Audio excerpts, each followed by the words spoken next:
Hunters, what is up? Welcome back to another episode. I'm excited for this one. We are doing a deep dive into fallow deer, and in particular with the upcoming rut. We're going to go hopefully and cover over all basis of the fallow deer and what is to come, and hopefully share some cool experiences for you guys and maybe uncover some great opportunities for you. So I've got returning guest, Mr. Grant Randy Rand. Welcome back, sir. Hey, how are we all? And we've got first time, but you've probably heard of him a few times. He's been mentioned on the podcast many times over, Mr. Toby Hines. Welcome.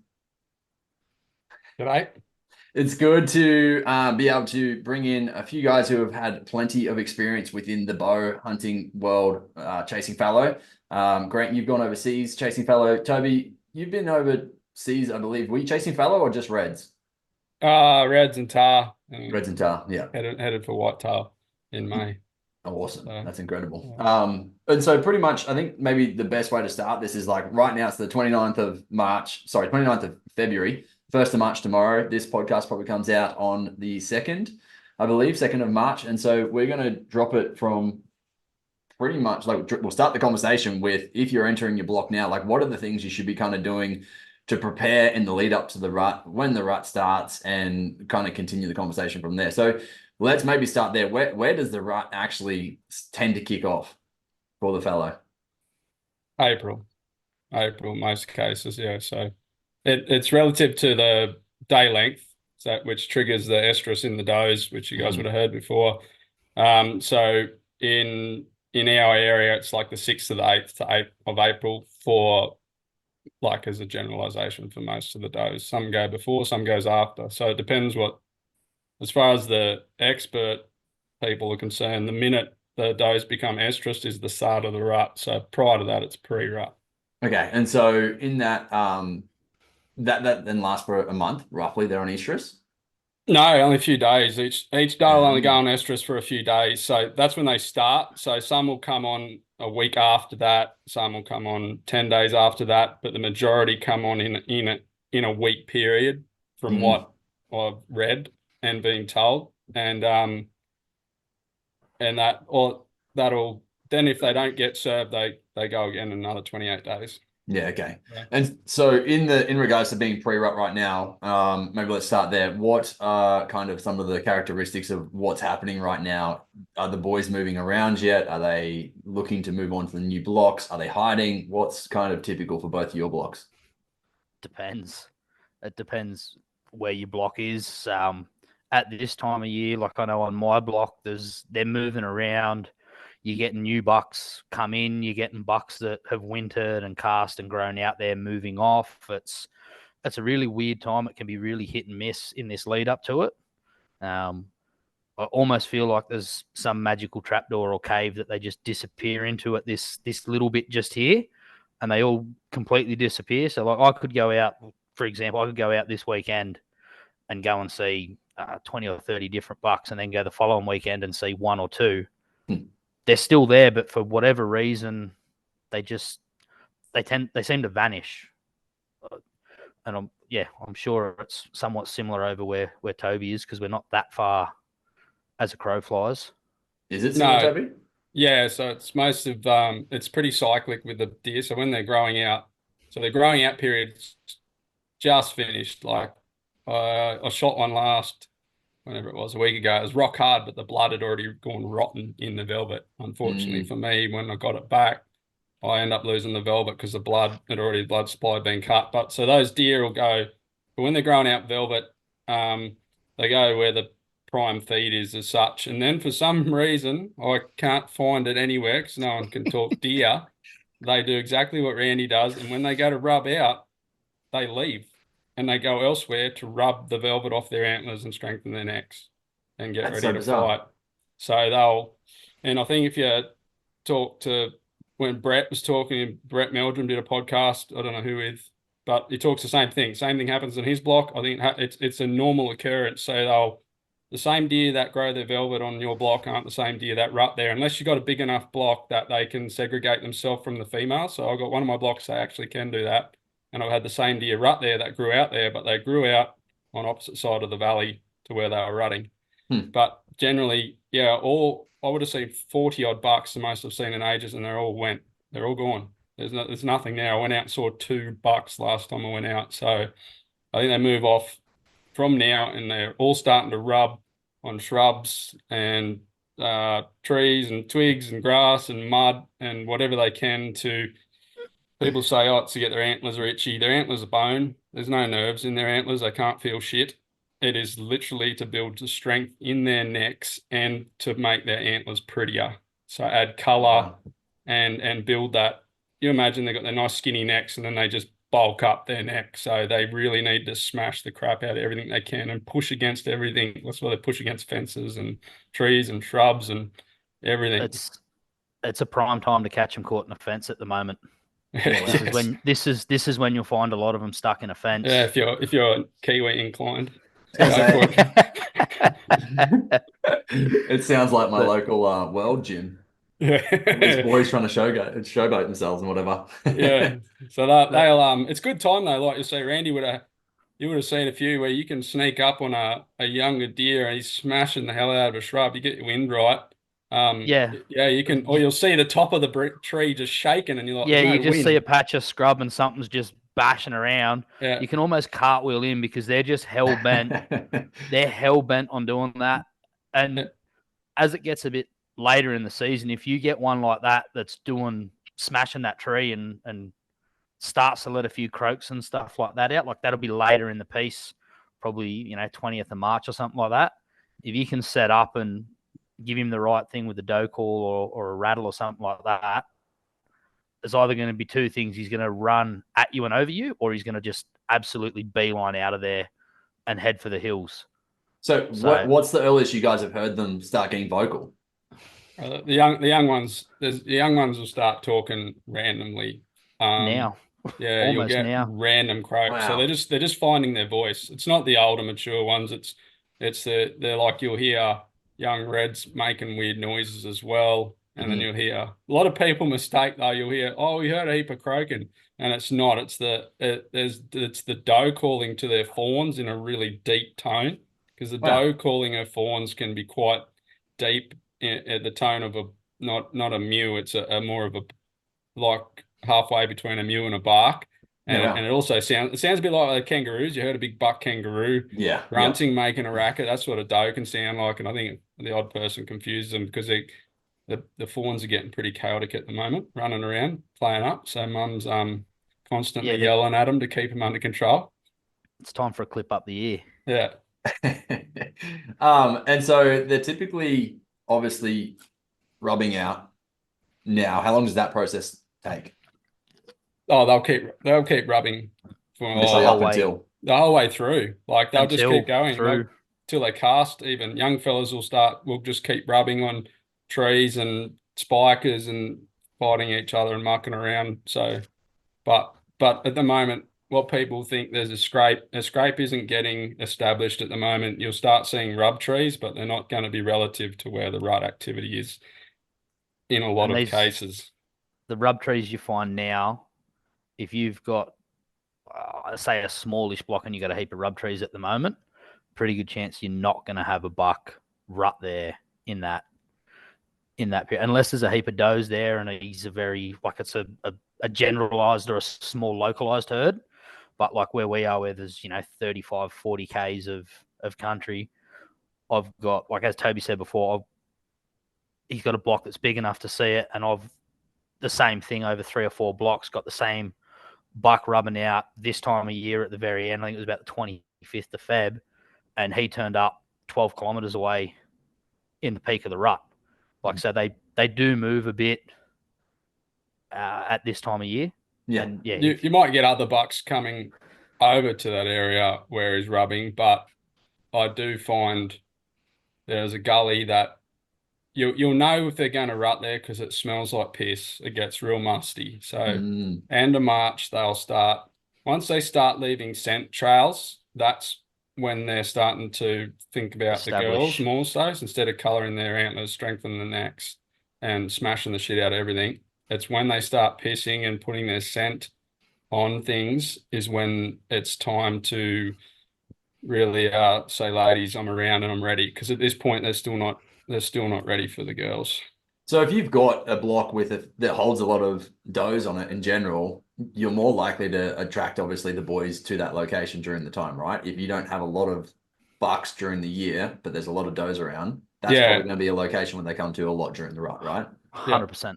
Yeah, they'll come back. From what I've seen, I can't say it because I haven't GPS tagged them, but I'm pretty damn certain that they come back to where they're born. So there's a lot of inbred going on.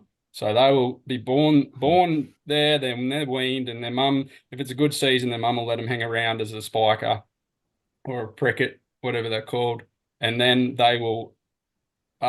Sometimes you'll see a mob of girls will have even a 2.5-year-old with them. It's just a stickhead. But in most cases, they will bump them. And it's funny here in town when they bump their young yearlings, it's like a bunch of teenagers walking the streets. They have no idea what to do, and they're literally walking up the highway and down the street in the middle of the night because they don't know where to go because they've been kicked out. So then they find their mates, and then they'll go, and the boys will head, and then they'll hang out with other boys, and then like down at the dumpster or under the bridge. So they head off to wherever they can go and be, and they end up batching up together in a part where there's no girls around. So that's how, and then they know the way that they had to get there, so they'll find their way back home to rut again. That's so interesting. I always thought it was the opposite, that they left for the rut and they came back to their home station then. But you're saying it's the opposite. They go back to home to mate. Yeah, they won't hang out with the girls where they grow up. Yeah, wow. So let's talk about a scrape and what that looks like and when it starts to develop. I know you're talking about musty smell, like the urine type smell, because they're starting to scent up the area. But when do they start to develop a scrape? What does a scrape look like? What should someone look for in a scrape? You want to smell it before you see it. Yeah, and if you the cold mornings. Smell it, yeah. If you smell it before you see it, you're in a real good spot. So essentially, a scrape is a part of the ground that they rough up. They kind of bear it out. It's usually it looks like a dirt patch, right? Essentially, they piss in it and then they use their hooves to flick it around. They flick it up onto themselves, and it's a territory, like it's a territorial thing.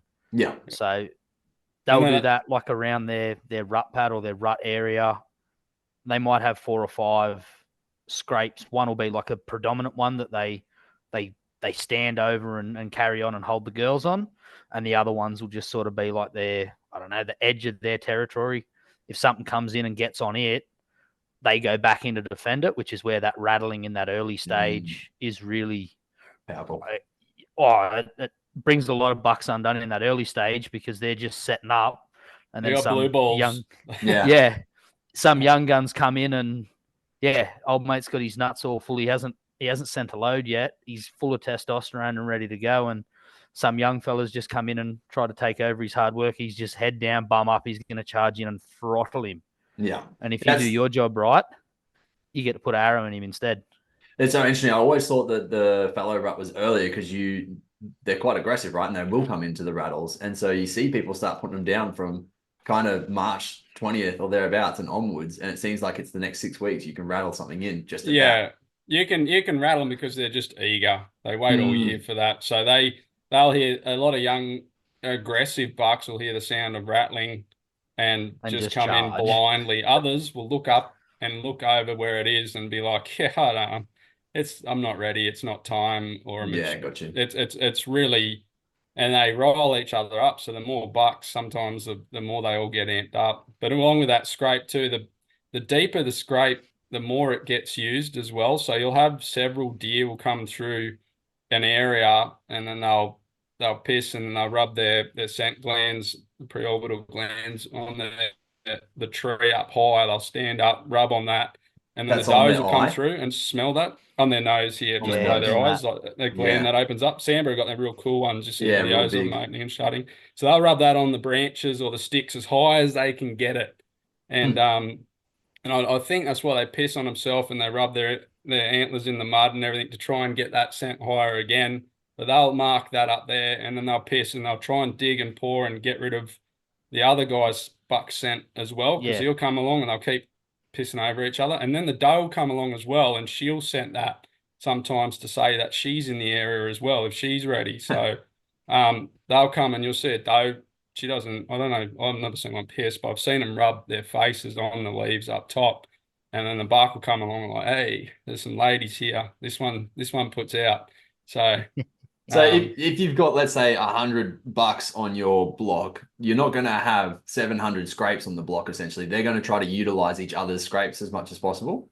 oh, you can have scrapes if you got a lek. So a lek is where a lek's usually near Randy, the whole hill was a lek in Bulgaria. The two hills is a lek. I was gonna say Lex here and Lex over in Bulgaria are two different things. Yeah. And So the lek, it's a different world. The hunting there is completely different to this. So if you got $100, you're going to end up like Bulgaria. Your whole ridge is going to be you'll plowed have a up, lek. and they'll have their positions based on dominance. So Mhm. the best buck will have the biggest, hardest buck, not necessarily the best one with all the things, because some bucks will have the no most points and dominant. they're aggressive. Yeah, he'll be up Yeah. at the most prominent point, best visibility, best scene. So a easy situation if you got a mountain country at the end of the fringe of the scrub, generally coming down onto a feeding area, that fringe line is where the bucks will hang with their scrapes. And you can have, if you got, say, 5 good bucks, they might have 3 or 4 scrapes, but they're all within 20 or 30 meters above it. So it's like a sort of a lek or a stand, and they sit there and then they'll fight each other every now and then if they get another energy up, or there's a doe that they chase across the other one's scrape. But there's the scrape's pretty broad term when it comes to that kind of thing, because you want a scrape that the buck's going to stay on, and a scrape that the buck uses as scent trailing to attract girls or mark his turf or see what else is around, because they can smell every other buck that goes on that scrape as well. So a young buck will come in and smell that. And I know Randy would have seen it. You'll get a young buck come in, he's a 2 or 3 year old. He won't even bother, or even a 4 or 5 year old coming into a buck that's 7 years old, big heavy set thing holding girls. He'll just come and smell everything, and he won't even come near it. He'll just skirt around, have a look, and just sit off there like whimpering, looking at old mate. Well, hence the term satellite buck. So he's literally just hanging around that your main buck or your big buck, as Toby said. Like even if you've got a 7-year-old dominant, big, heavy antlered fella, and when I say heavy antlered, you're looking at like heavy beams. You look at him and you just go, holy shit, I would not want to have that hanging off my head. He's the dude that he may not be the best scoring deer. He may not have the biggest palms, but he's got 25 kilos monarch on top of these other deer, or 50 kilos in some cases of weight. You'll just push them uphill, and then they know it. And so they might use the other scrapes that he uses as well, but they're not going to come anywhere near his scrape. It'd be like going and trying to flick Mike Tyson on the nose. Yeah, you can get, if depending what we're aiming for. I aim for those big arseholes that are in the middle, regardless of scoreability, like the hard ones. So I'll rattle pre-rut, hoping I'm on a scrape that is used by that, and I'll do some blind rattling, or I'll put cameras up and work out what's coming through that area and hope he's nearby.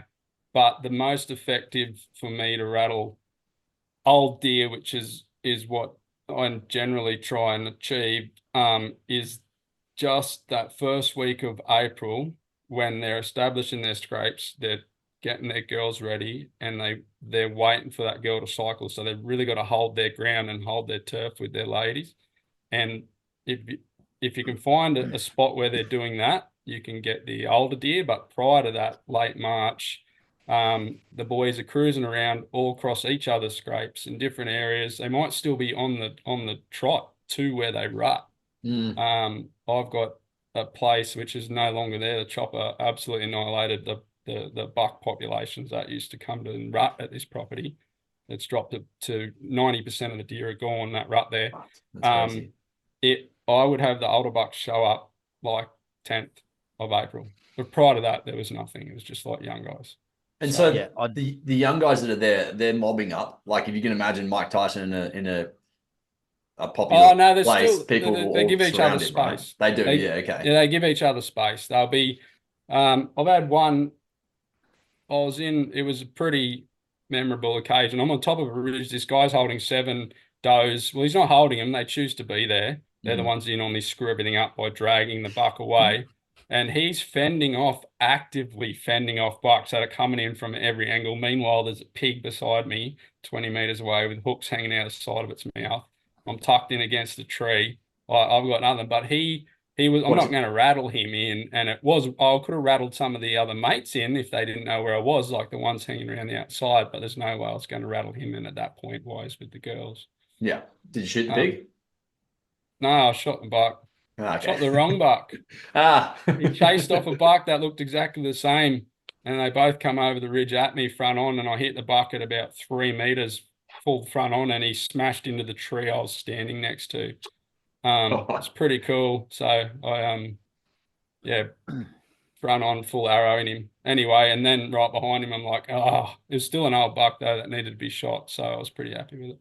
But it's crazy. Yeah, anyway, we're stepping forward too far. We got to bring it back to that. I was going to say you've jumped the gun, Matty. Come on, I didn't chronological mean to. order, bro. You just kept leading to it. It just story after story. So I mean, if you say, Randy, what would you do if you were going to go out and hunt? Say, like you're saying, the 20th of March. So say you're going to hunt the last week of March. What do you normally do? I'm doing a shit ton of miles. I'm doing a lot of glassing. And I'm looking for the start of the scrapes. But what I find at that time of the year, you'll get some scrapes in random spots that aren't like they were active scrapes, but they're no longer active. To get one to rattle, like I almost despise blind rattling unless I'm on a scrape or I can see a scrape that's got, steamy piss, or you can look and you can see there's a wet spot there because you go, righto, there's been something here in the last half hour. If you've got the wind right, the cover right, and everything like that, that's about the only time I'll blind rattle. You said despise it because obviously it educates them too quickly. Well, you don't know what you're calling in. So you might, like I don't like educating animals that potentially could become a giant. Whereas if I can see it and go, yeah, right, he's worth shooting, or he's a cull, we need to take him out. And like in saying this too, it's a different perspective for me. I'm not on my first one chasing the first of a species. I've got, a shed full of them, and all the ability to see them too. Yeah. In where I hunt's a little bit more open. Where you hunt, Toby, it's a little bit more thick. You have to blind rattle. And some spots I hunt, I do have to blind rattle. And even then, I reckon it's a 50-50. The buck you see that you're wanting to call or rattle in isn't the buck that comes in. Yeah, like they surprise the shit out of you. They'll come in from, they do not, you think you've got the trail sussed. And they don't come in the way you would expect. No. If you've got a pad that you think it's going to come on, you're wrong. Like 99% of the time, it's not going to work. Like you saying that last week of the thing, me and Spinksy had a hunt. I'm going back a few years ago now, and we come through a gully, come up, we could hear one croaking. It would have been the 29th of March, which is a real prime time for that early season. He was head down in a tree, absolutely flogging the guts out of it, fired up, croaking, and you could just see that he was pissed off. Like he had 12 months worth of blue balls and he's a day or two away from releasing and he's just pent up. And we come up and I was like, righto, there is 3 pads that lead to this pinch point in the gully. He's got to come to that. Like there's no other logical way for him to come. Go and stand in front of that bush. I'll stay here and drop off this edge of the gully so he thinks I'm just on the other side of the hill, and we'll try and pull him up so he comes through that bit of a pinch. And he went around the other way, completely wrong. But the second I tapped those rattles, he head down, bum up, he charged in at fucking 100 mile an hour. Like he wanted to kill whatever that was. He was not happy with it and was ready to blue. And like you fucking put all your money on it on a bet that he was going to come that way. And he went a completely retarded way through some of the thickest scrub ever to come around and just pop in the side of us where we couldn't get a shot at him. Like it was, absolutely. They would do that too. I had one last year come in a gully and I was above him and I could see where he was croaking. and he was just testing around. He actually only came and croaked in this block for 2 days, and it's only a 100-acre block. So then he moved, and I could hear him across the ridge 2 days later. But he was supposed to come in straight to me, but as he came in along this pad, he couldn't see me or anything because he wasn't looking at me. He was looking at something else, and he's just like, this isn't 100%. So he did a full lap at about 50 meters below me, trying to find me and see me, and he'd stop and look up through the scrub, through the dogwood, and then he came at a different point where he had a different angle of where I was rattling from, because he just, I don't know if he'd been rattled before or whether he's just like, I did do a few croaks with the bighorn too, so I don't know if he was just sussing out whether it was worth him charging in and getting his ass handed to him. So he was a bit cautious, and yeah, he ended up not being able to see nothing, so he just dawdled the last 20 meters, and being a perfect archer I am, I shot straight over his back. So what's your camera game like at this point in time? If you guys have pretty much game cameras around the block, which I know you said you do, Toby. Randy, I know you do as well. So what is your game plan at late March, like 20th of March and onwards? Oh, this year I've been lazy as I've got about 3 cameras out that I think are still there from last year. So, yeah, yeah.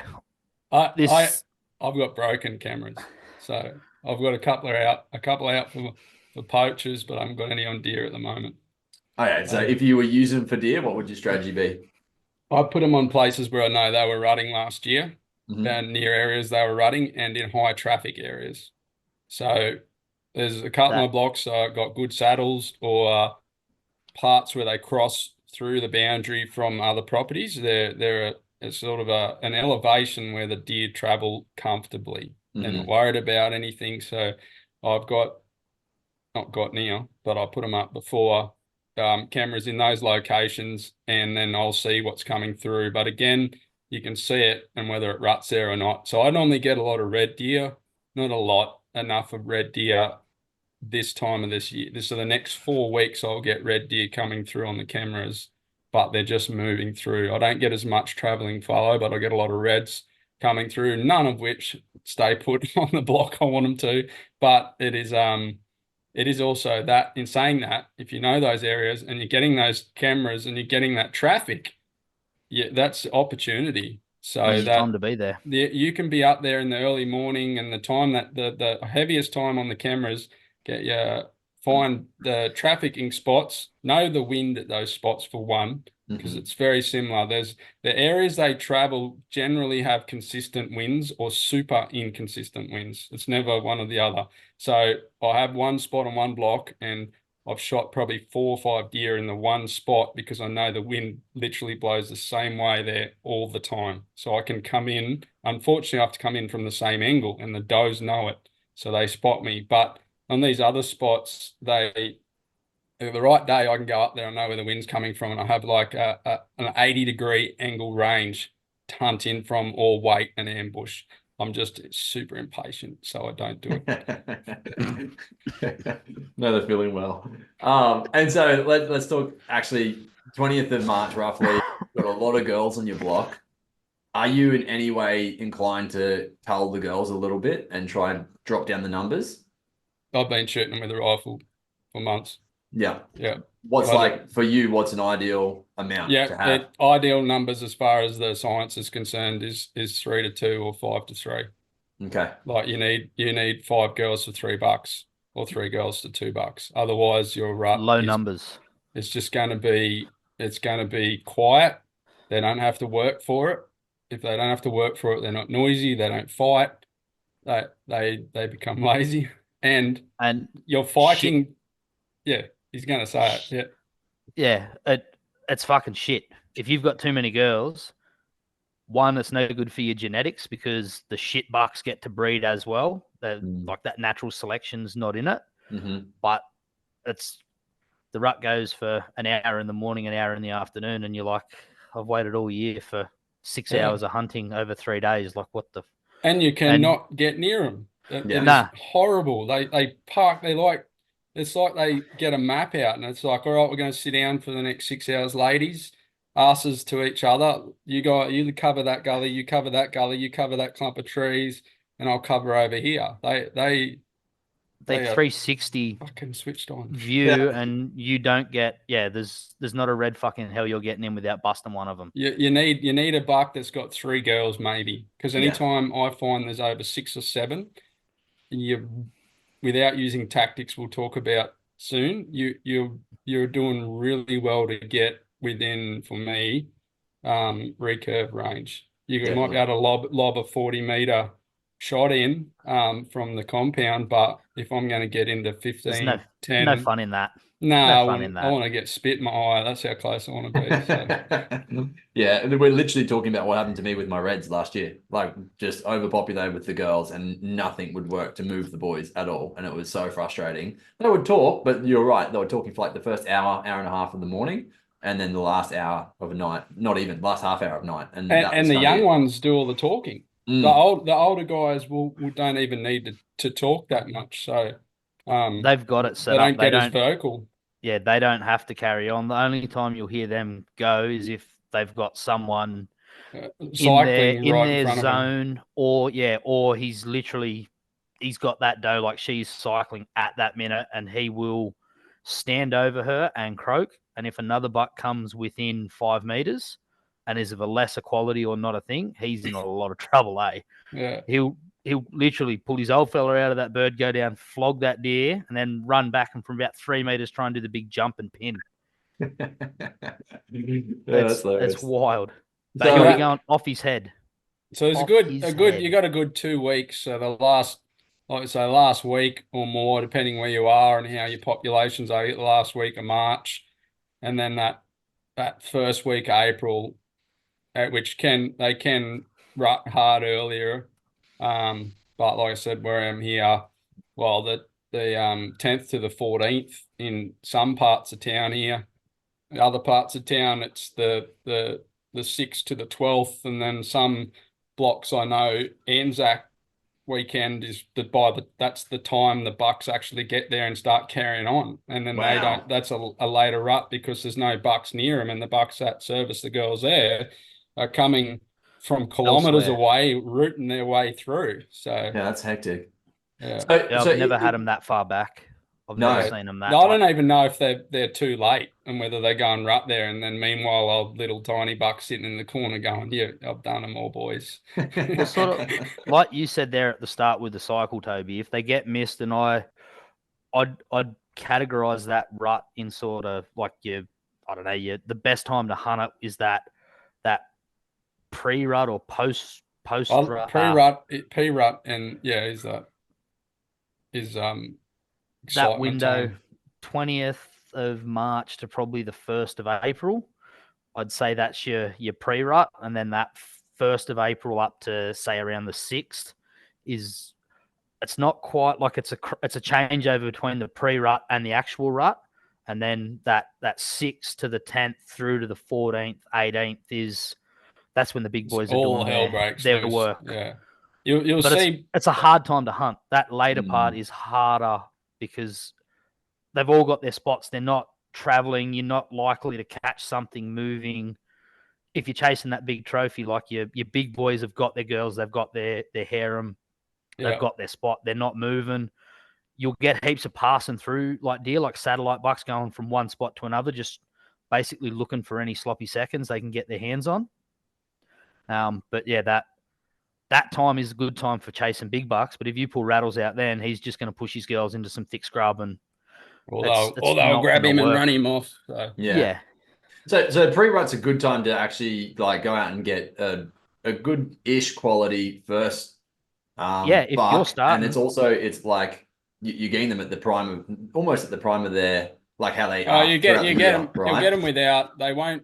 It's like guys will shoot them we shoot them in velvet, and they got all their tips. So, talking trophy and whatever. I'm out for trophy hunting. There's no doubt about it. But the trophy's the mature animals, and the trophy is shooting them with the curve. Like, I'll shoot bucks with the rifle, but I it sounds shit, but I'm not going to shoot a buck that's totally snapped to bits. He's not, his antlers don't look good. That's part of the trophy. I'm going to take the meat, but I want the full deal. I want to take the meat. I want to take the head, the cape, and I want that ultimate challenge hunting experience. So if you go at pre-rut, you get them with a pretty presentable headgear. You don't have, some of them, they'll trick you.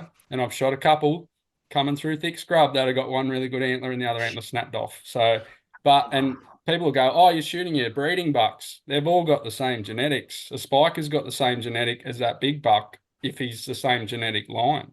So that spike, he's not going to breed, but say he's 2 years old and you shoot the big one, the 2-year-old mates with him, he's still got the same genetics as the big boy.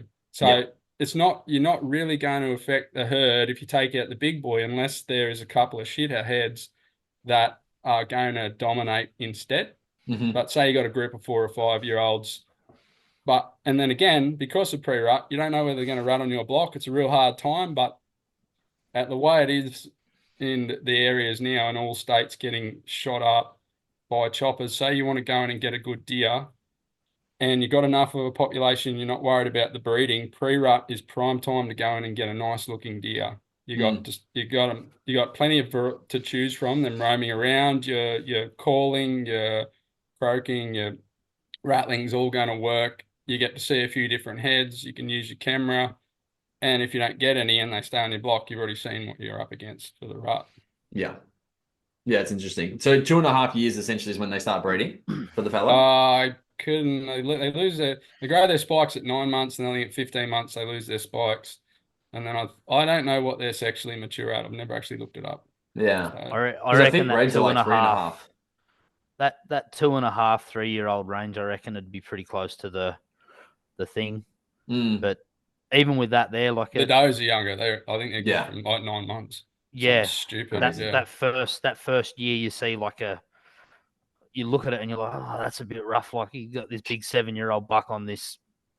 It's like watching goats. Oh, I've shot plenty of billies because I've seen what they're doing to these little nannies, and they're tiny, and I'm like, you're just going to die today, buddy. Yeah. Unfortunately, that'd be good if that rule pushed across to the human society, eh? 100%. So the pre-rut game plan, say you're going to a block, you've got plenty of deer around, they're doing their thing. What is kind of the game plan that you guys roll with that you're never guaranteed a deer, but it's like going to give you a good shot? Take a gun? No.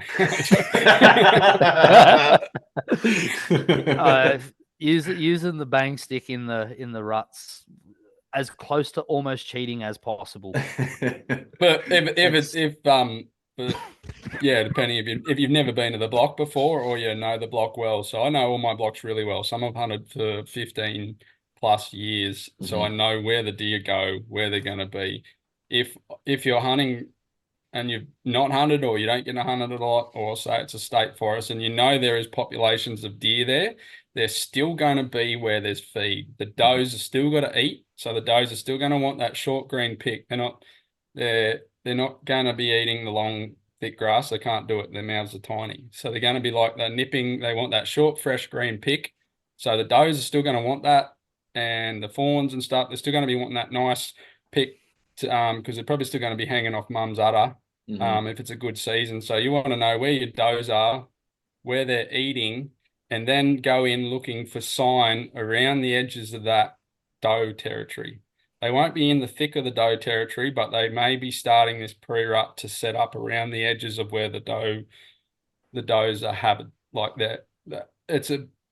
Generally, you won't have the does in the same spot. When the does have had their fawns, they go and piss off and have their fawns all by themselves. They get real cranky at each other, I guess. They don't want to talk to each other. And it's only just now they're starting to bunch back up together as little herds. So from now on, they sort of, it might be different in other places, but here in the mountains, that's sort of how they work. So I've seen them in the mornings just on the top of the clearings, coming in where the shortest green pick is, where the roos are eating as well. And I know that the bucks that come in that pre-rut are going to be just outside that area, looking around just to suss out what girls are on that block. Even if they're moving through, they still seem to move through that same, just off the women. They just don't come down and wander through the middle of them. They're there, around them, but not right in They got amongst they got them. the creeper vibes. They're just sitting Yeah, back in yeah, the scrub. in the they're shadows. just peering over like, hey, I can see you down there. I'm working myself up to it. But So in as that Toby said, situation, oh, sorry, go on. food. Yeah. That pick, that's irrespective of whatever else is around, unless it's a really dry season, then water, then food. Mhm. But for this year, like that we're going into, most places have had not the best, but it's pretty Enough. pretty Yeah. decent. That grew nice, fresh green pick. The fringe country, if you got cattle or sheep or something on your block there, that fringe country where they've chewed down at the edge of the thick stuff, you get a little bit of rain and some green pick comes through. They just can't help themselves. It's just like jelly beans for them. So you're in that situation. They're in the green pick. There's lots of girls around. Are you rattling? Are you doing any calls? Are you doing anything to try to get the boys' attention and getting them to come over to you and moving away from the girls, or no? I'm spot and stalk most of the time. Yeah. So if they're up in that, if then I know they're going to be up there, so I'll walk up in the block. I will side skirt the shit out of that in the dark, get right above those girls, and out of everything else, don't matter if there's a cliff there, wind trumps all terrain or anything. So if you've got to hunt something and you got to go the shit way, you got to go the shit way. Otherwise, you're not going to get it. So this is where. Like this is the reason I don't shoot a lot of any does. I haven't shot a doe at all with the rifle, with the bow, because I'm not going to waste half a day trying to stalk one and then miss. So I'll just go and shoot them. But you got to go around them, get the wind right, and then I'll get up into that timber with the wind right, find the paths, and then I wander through that stuff, hoping I see something before it sees me. Otherwise, I'll pull up, and I'll probably only a couple of times just do a few test rattles in that timber above a path, because some of the bush I hunt here, which Graham hunted on, it is shit. It is absolute so shit. thick. I can tell you how good looking the deer's ankles are. That's about it. You cannot, they can see out of this stuff. And deer in fog, they're unbelievably, they can see through fog. I can't see anything. The deer, I keep looking out the window like there's deer up there, but there's not. And they can see you. So I'll get up in that, and if I'm going to rattle in late March, I'll do a few. I find a scrape where they're starting, the girls or the boys or whoever's starting to rub, or if they're starting to pee. If there's a few pee stains, because girls are peeing on the scrapes. You'll find it. Patches, the spikers will start doing it early as well, just out of like little boys getting stiffies. Like it just starts happening out of instinct. Like they will start doing that as well. So, and I'd get up into there and I'll get wind right, and then I'll get cover in a position you can make a shot. That's a massive learning curve if you're a bow hunter, because you will ruin 9 out of 10 times when you're starting out. You'll never be in a position you can take a shot, and then some of those positions you'll take a dumb shot. Everybody does it. So, and you'll miss, or you hit a stig, or you'll tag an animal and hope for the best. So make sure you can take your laneways. And if I'm doing that too, I'll get the rangefinder out and range the prominent structures or trees in that area. So I've got an idea of where, if there's something comes through, I know what its range is, so you're not dicking around fiddling with stuff. Before you start and do anything, you have an arrow on the string. So that'll be, I might be 50 meters into the timber line and looking straight at the girls, but also have that high traffic area between me and the girls, as long as the wind is right. Yeah, definitely. And definitely no croaking or doe calling, because there's no point doe calling in the scrub when all the girls are out in the paddock. So the only chance you have there is maybe a rattle to get one of them stirred up bucks to come for a look. You paint the wrong picture then if you do that. You're just going to educate them, and know they're not idiots. Yeah, they are dumb sometimes, but they not that dumb. No. Yeah, it's easier, but it's not that easy in that time of year, right? Like you have a higher opportunity, but still it's hard. Yeah. There is a bloke I've spoke to for like, I think it's 3 years now. He's got a block that when he started talking to me, he just got access to it, and it's down in the lower Hunter. And so the deer populations as you go towards Newcastle, the fallow sort of thin out and there's a few pockets, but they are all the way through down through Wallenby, all the way down there. There's a really, because of the country's not that great, so that it doesn't support high numbers like it does up here in the range country.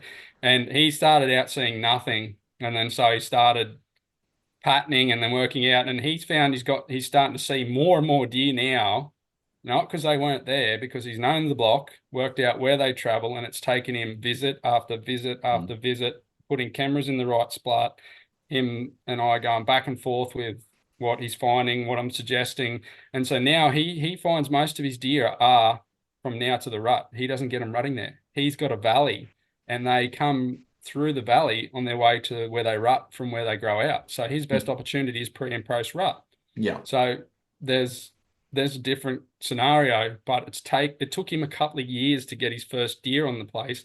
And then I think he shot a couple or 2 or 3, but he's had to pattern them. It's not just going out there. He did the hard yards to work out what he had to do to get it done and to prove there were deer there.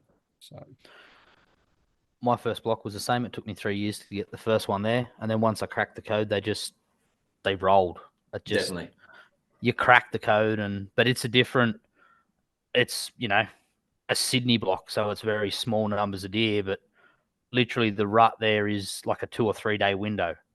And they move from one area to another, and there's a 3 day window where they turn up, in that later April, like around that 15th, I say 13th through to the 16th, anywhere in that sort of window. They're there. It's wild for 3 days and then absolutely nothing. I'm going to Google right now their window of estrus, like when they're ovulating. Yeah, definitely. So That's I want to worthwhile. know. Yeah, I mean, it's funny because I heard it so much from starting the podcast, and I think that was close on 5 years ago now, where everyone's like, just get to know your block, like know your block, not like back of your hand. And it did take 3 years to be able to do so. But now I know exactly where the deer are at most times of the year. During the rut, I know which ridges they're going to be on. I know which valleys they're going to want to hang in. I know the big bowl that they love to be in because the winds swirl like crazy. And pretty much most times I can go out and I'll definitely see deer. I won't necessarily always shoot them depending on which apparatus I have with me. But yeah, it's like once you know your block, you can definitely, it just becomes almost like not clockwork, but it's definitely a much easier way to do it. Look, if you got 25 people and 20 of them are successful and all 20 of them say you really need to know your block and understand it, it's not just talking out your ass. It's backing it up. It's proof. The proof's in the pudding. Yeah. And the more time you spend there as well, different seasons, different weather patterns, like my blocks there that I hunt, I've been doing it fairly frequently. If it's a rainy day or a drizzly day, it changes the way the animals work. They move around. If it's been a dry season, there's certain spots that are better than others for food. It's like years ago, we had one rut that was real dry, but there's one gully that had a good amount of food in it. It was a completely different rut. We had like a lek type style and probably had 300 or 400 girls in a 5 football field area with 35, 40 bucks in that. It was just shit. Yeah. It was awesome because like from looking back, looking in, it was just chaos and there was always something happening. There was always a fight breaking out because they were all pushed into those close confines. But then once they, good seasons, they spread out a bit. It's less frequent, but the hunting it improves. So knowing, I suppose, the seasons, the weather, and the block, those 3 things are going to work in your favor. A foggy day, like Toby said, foggy day is a completely different kettle of fish to a normal clear day because you can't see, but they can see you. Yeah. You think you're sneaking in and they're just going. They can see the shadows in that white light. We can't see. They on that I just found it. So an elk an elk is 24 hours and so is a fallow deer. So 24 hours. So a girl only is in estrus for 24, like she's only ready to receive for 24 hours, and it can take up to 36 hours for her to get fertilized. So there must be slow swimmers. Well, they don't get far in on the beginning, but that just tells you that there's a hell of a lot goes on that we don't see. So there's a lot of rooting happening that I'll never get to look at. Uh, A lot of that happens at night here. It does happen at night and late the afternoon. trail cams that I've got confirmed that there's a shit ton of rooting. Like that nighttime activities heaps more than the daytime I activity. think the girls are eating during the day and more so, and then the boys are at night. That's a bit like humans, I suppose. We'll settle down and put the kids to Yeah. bed. Are you guys happy with pre-rut? Happy to move on to 1st April? Yeah. Oh, just one thing on that. Talking about scent. So Oh I yeah. did years ago. I did an article for, I can't remember if it was Arrowhead or whatever, and I looked into the scent of deer. So when we're talking scent, above all else, you need to, as bow hunters, you need to understand that it doesn't fucking matter. Our scent, the receptors in our nose, we got 5 million. Deer have 250 to 300 million receptors. They got more than a bagel. So they can, and they got a gland in the roof of their mouth that sends these the messages straight through to the sections of their brain that is subconscious. So there's no conscious thought in the matter. When it hits their hypothalamus or whatever it's called, and the hippocampus is another point of your brain which control your fight or flight, and whatever they're mixed up, they will run without even knowing they're running. So they can smell a 1% variation in the air. And so then what they can smell is the molecules off our body that are evaporating and becoming out into the air, atomized, whatever it is. So people are like, oh, I went scent protective clothing. If you've spilt diesel on your boots, you're going to smell that. They're going to smell your backpack. They're going to smell your dog on your backpack that you've had in the house, because no one puts scent control on your backpack, your hat, your bow, your clothing. You're sweating. If you're sweating and it's a hot day, you've got so much more of a scent cloud, and we fucking stink. We smell like shit to them. So keep all that in mind, that smell is king. And Brad Smith put a video of showing deer being a bit skittish over an area they just walked.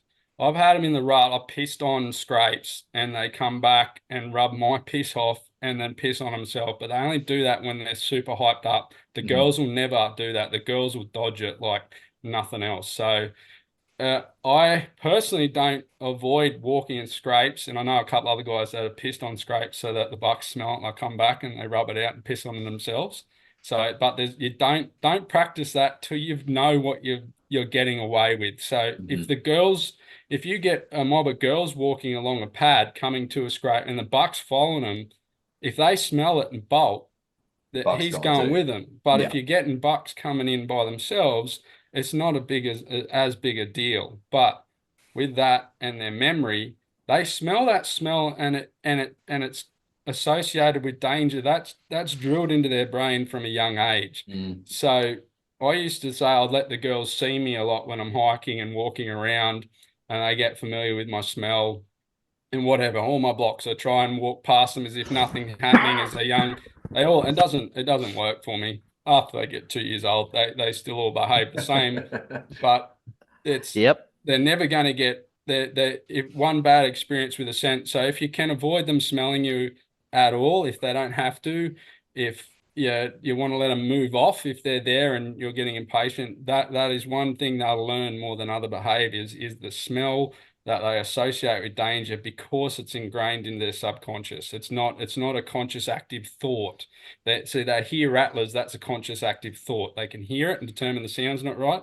But as far as smell goes, there's no break between when it gets into their sinuses and goes into their brain. There's no mediation between that. It is That's so straight interesting. through. What are you doing to mitigate that, I guess, or manage that when you've got a 100-acre block, like a smaller block? Just get real cranky when the wind's going the wrong way. I do nothing. I do nothing. I'm sure anyone who's followed me on the socials will see I'll get deer in at 2 meters or whatever some days, and it's all on wind. If the wind's not right, I'll just get really angry and walk around the block and hope something's dumb enough to walk onto me. I should just go home some days. Yeah. So where Graham hunts here with me, it is the worst block in the world. It is literally absolutely horrible. I've shot 3 deer there in 10 years with a bow. It is a nightmare for wind, absolute nightmare. And the 3 of those were shot off the rattles. So and they're all cull heads. So there's just if my bag's covered in blood, like by the end of the rut, my blood normally, but I wash my clothes, and people are going to hate hearing this, and there's those guys have been doing this longer than me, but the proof's in the pudding with smell. I just get the wind right. It's that simple. And if they get a whiff of you and they're educated, they only need that 1%, and they know. They don't, it's not, you can hide your scent to a degree, but they get that 1%, and they know that smell, like their brain knows that smell. It's hard to do anything about it. So I just go about my business with the wind right. And I'll have the horror, like if I've got to cross the valley, so I'm at elevation of 800 meters and the wind changes, and I've got to go down there 200 or 300 meters and then back up the other side of the valley. And I just do it now. I just cry internally and carry my ass down. You can't beat scent. It doesn't matter. No, I don't care what anyone says. I know for a fact the deer don't tell the difference between Omo and nappy sand. I tried them both. It makes no difference. Yeah. And they know if it's fake eucalyptus. They know what a gum tree smells like. That's what I was just about to say. I got one thing. I read an article and they're like, oh, tea tree oil and eucalyptus oil with water. You mix it up and spritz it all over you. And I did head to toe, mate. I was dripping in this shit. And I was like, nothing's going to smell me. I'm like a tea tree bush here. If anything, a drop bear is going to jump on me, you know? Makes absolutely no fucking difference. The only effective scent control is the wind. Yeah. It can flick past them if you really stink and the wind flicks past, like you'll see pigs or deer, they'll get that one slight whiff and you'll get away with it. That's times, but if it's a strong wind, I don't bother doing it for those minor flick pasts. I don't.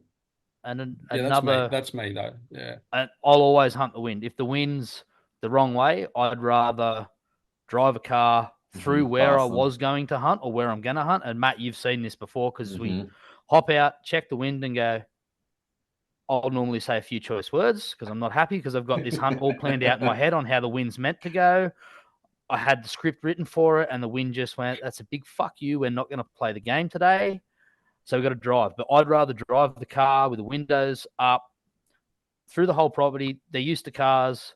It's just part and parcel of it. The farmer drives around on a buggy. He drives his cruiser around, flicking feed out, whatever it is. You drive up, you park. It changes it, but I'd never hunt with the wind up my ass. I'd rather go back to camp. You can't beat it. Scent is one thing. Like you can get away with the movement. They can catch it and go, I don't know what that is.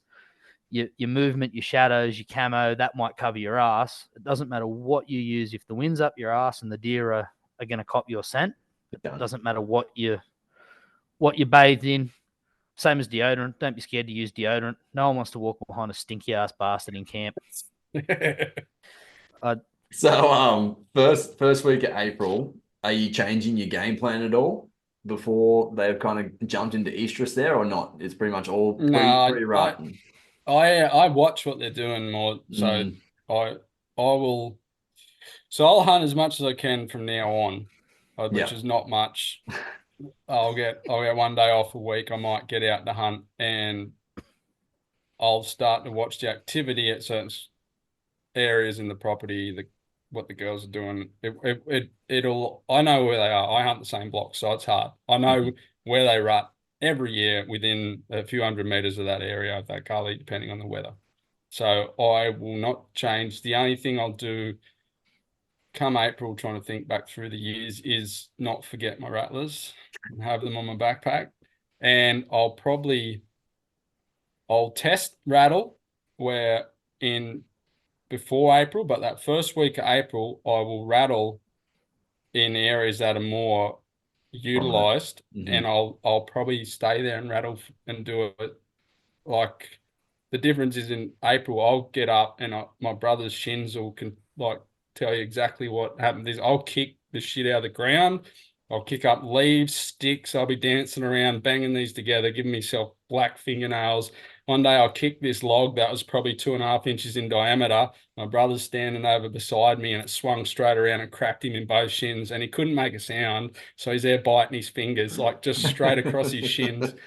But that's the different kind of rattling I'll get, because that is the time that they're really fighting to turf. They're That setting their they're really, territories up. So Yeah. if that you got that high activity, a high action fight with leaves going everywhere, they can hear the sticks and everything carrying on, which is hard when you're by yourself because then you got to pick up your bow, get in position before anything shows up. But that's probably the change I'll do. I'll do it as if there's actually a big fight going on. It's not just an inquisitive tap tap. Excuse me. It's an aggressive Yeah. rattle. It's for a reason. Yeah. Whereas that It's week before, that March, end of March, the 20th to the 1st of April, say, you're inquisitive rattling. You're tapping it, you're feeling the waters, you're getting you might look at them too, tap. Like I always start gentle with the rattle, so I'll just a light tap, and if their head turns and sort of picks up and looks, you go, righto, they can hear it, so I don't need to start bashing it together. You play a little bit more and see if they lose interest, then you ramp up a little bit, but you never go to that full retard mode essentially. Whereas the 1st of April onwards, as Toby said, you can belt the shit out of them. I've broken my rattles before. Yeah, wow. Like just hitting them together that hard. I've chipped bits off them and thrash bushes, kick trees, make a commotion. Yeah. Are they getting vocal themselves as well at this time? Yeah. I was going to add that. I'll get a full arsenal out, which is I'd love to see someone video me on another ridge because I'd be like I'm doing the chicken dance, kicking shit and rattling. Then I'll pull the croaker out and then croak, croak, croak, croak, and then it'll go quiet. Or I'll croak first. So it is all, it's time. It's time. Like you really have to do this several times, several seasons over to work out what works best at what time on your block, but it's worth trying it. So I'll croak as if I'm find a good scrape that stinks and covered in crap. My trail camera told me, like last 2 years ago, we shot a 236 point buck. I got a mate onto. I had on camera over and over again. I walked in. I said to him, "There's a scrape just there. He's going to be on it." Oh, mate was standing there looking at us. And he ran around, but I knew there was another scrape, and all he did was run around to the next scrape and sat on the next scrape. So, but knowing that was there, my thing would be, he's there, there's a couple of girls, I'm going to croak like I'm a buck coming onto that scrape. I'm talking to the girls, trying to attract them. There's girls there, but the other bucks don't know that. And then another buck shows up and we're fighting. So I'm not making any girl noises at this point. And then so I'll rattle as if the buck was croaking and another buck come in and fought. So any other bucks in the area are going to go, there must be some girls there if he's croaking and they're fighting now. It's not just a fight where they've parallel walked and sussed each other out and got on, because they'll do that quietly. There's no croaking going on when you see them marching next to each other and then they look at each other, and I don't know how they do it. They must wink and count to 3 and then they just fight because it's real orchestrated. But it's a dance. It's a dance. That side by side, you watch them eyeing each other and you're like, ooh, ooh, ooh, in 3, 2, boom. Yeah, it's cool. I've only seen parallel walking a couple of times because you don't get to see it a lot in the country I'm in. But last year I saw it a couple of times. I actually shot a big buck because I saw it coming, and then I was like, it is on. So I split the herd and just ran straight through the middle of all the other deer just as they first clashed. And I ended up shooting my PB with the recurve at like 10 meters in the middle of the paddock while the bucks were fighting, and I spooked all the other deer away. But I knew that was game on. Yeah. Don't be scared to be aggressive when they're fighting. Just run at them. Like that video with Jules last year. I just ran, just sprinted. Yeah. So. Spinksy shot one with me at about 3 meters, and there would have been 100 deer within the area. And we literally just come in, drop down like this little creek. And when I say creek, it covered our legs down. Torso up was still fully exposed. Head down, bum up, sprinted in. The other deer spooked and moved out. These two were just into it, and he's just come in, literally almost got kicked in the face, drew his bow back and went punk. Shot is that his big one where he got 2? Is that the same year? Nah, that's a different, but that's the same thing. They were fighting. He went in, shot the first one, and then that one sort of spun around like, oh, that was no good. The other one come back and started to towel it up as it's dying. So it's suffering from the fatal wound of the arrow, rolling over on the ground, dying. The other buck's into it because it's like, oh, sweet, I've killed him. I'm going to finish the job. And he's just pinned both of them, and they literally like died locked together fighting. They're both worthy bucks too. They're both good deer. They were crackers. That one. So one of them was called 2 Moons. I think the week before in that, what you'd call that pre-rut period, would have been 29th, 28th of March, something like that. I had that 2 Moons fella at like 4 yards on the other side of a tree. I had a mate that had never shot a buck before. I'm like, righto, come to full peg, lean out from behind the tree and shoot. He leant out behind the tree and then came to full draw, and it was just too much movement in the one. And yeah, literally stood up in the thing and just walked off up the hill. Like, yeah, absolute. And where Jack shot it would have been 75 meters from that, where he was camped up behind that tree. So yeah, they don't travel a great deal of distance. Once they've got their zone and they're set up and they're established, they won't travel far from that. And that they'll only hang around. Area, girl rich. Yeah, they'll only hang around most of the time. You'll see. I'll say we're still in peak. Yeah, but we'll just keep our timeline there. We'll get lost away. But that's you step for that first week into that peak. And so when you get them when you get to start, so when the population's good and they start croaking off their tits, when they get that, you see they curl their lip back and they're getting the actual physical estrus going into them. That's called phlegmon, and they curl it back, and it's like cocaine, I guess, and they just get all excited and then they croak uncontrollably. So that's when you see them absolutely stuffed, croaking, and you're like, what are you doing? There's no other bucks around, and they're just stuck there with a girl, and she's on estrus, but she won't let him in. He's just following around, croaking non-stop, worn out. You can hear it in their voice. That's like the hardest time to get them, like super hard time, that second week in April, that when they are so glued to that girl. It's a slow hunt. It's you just got to get in there. And then when you get in there and you're like several meters away and you can't move, you're just stuck sitting there watching it and enjoying it, but you can't draw your bow.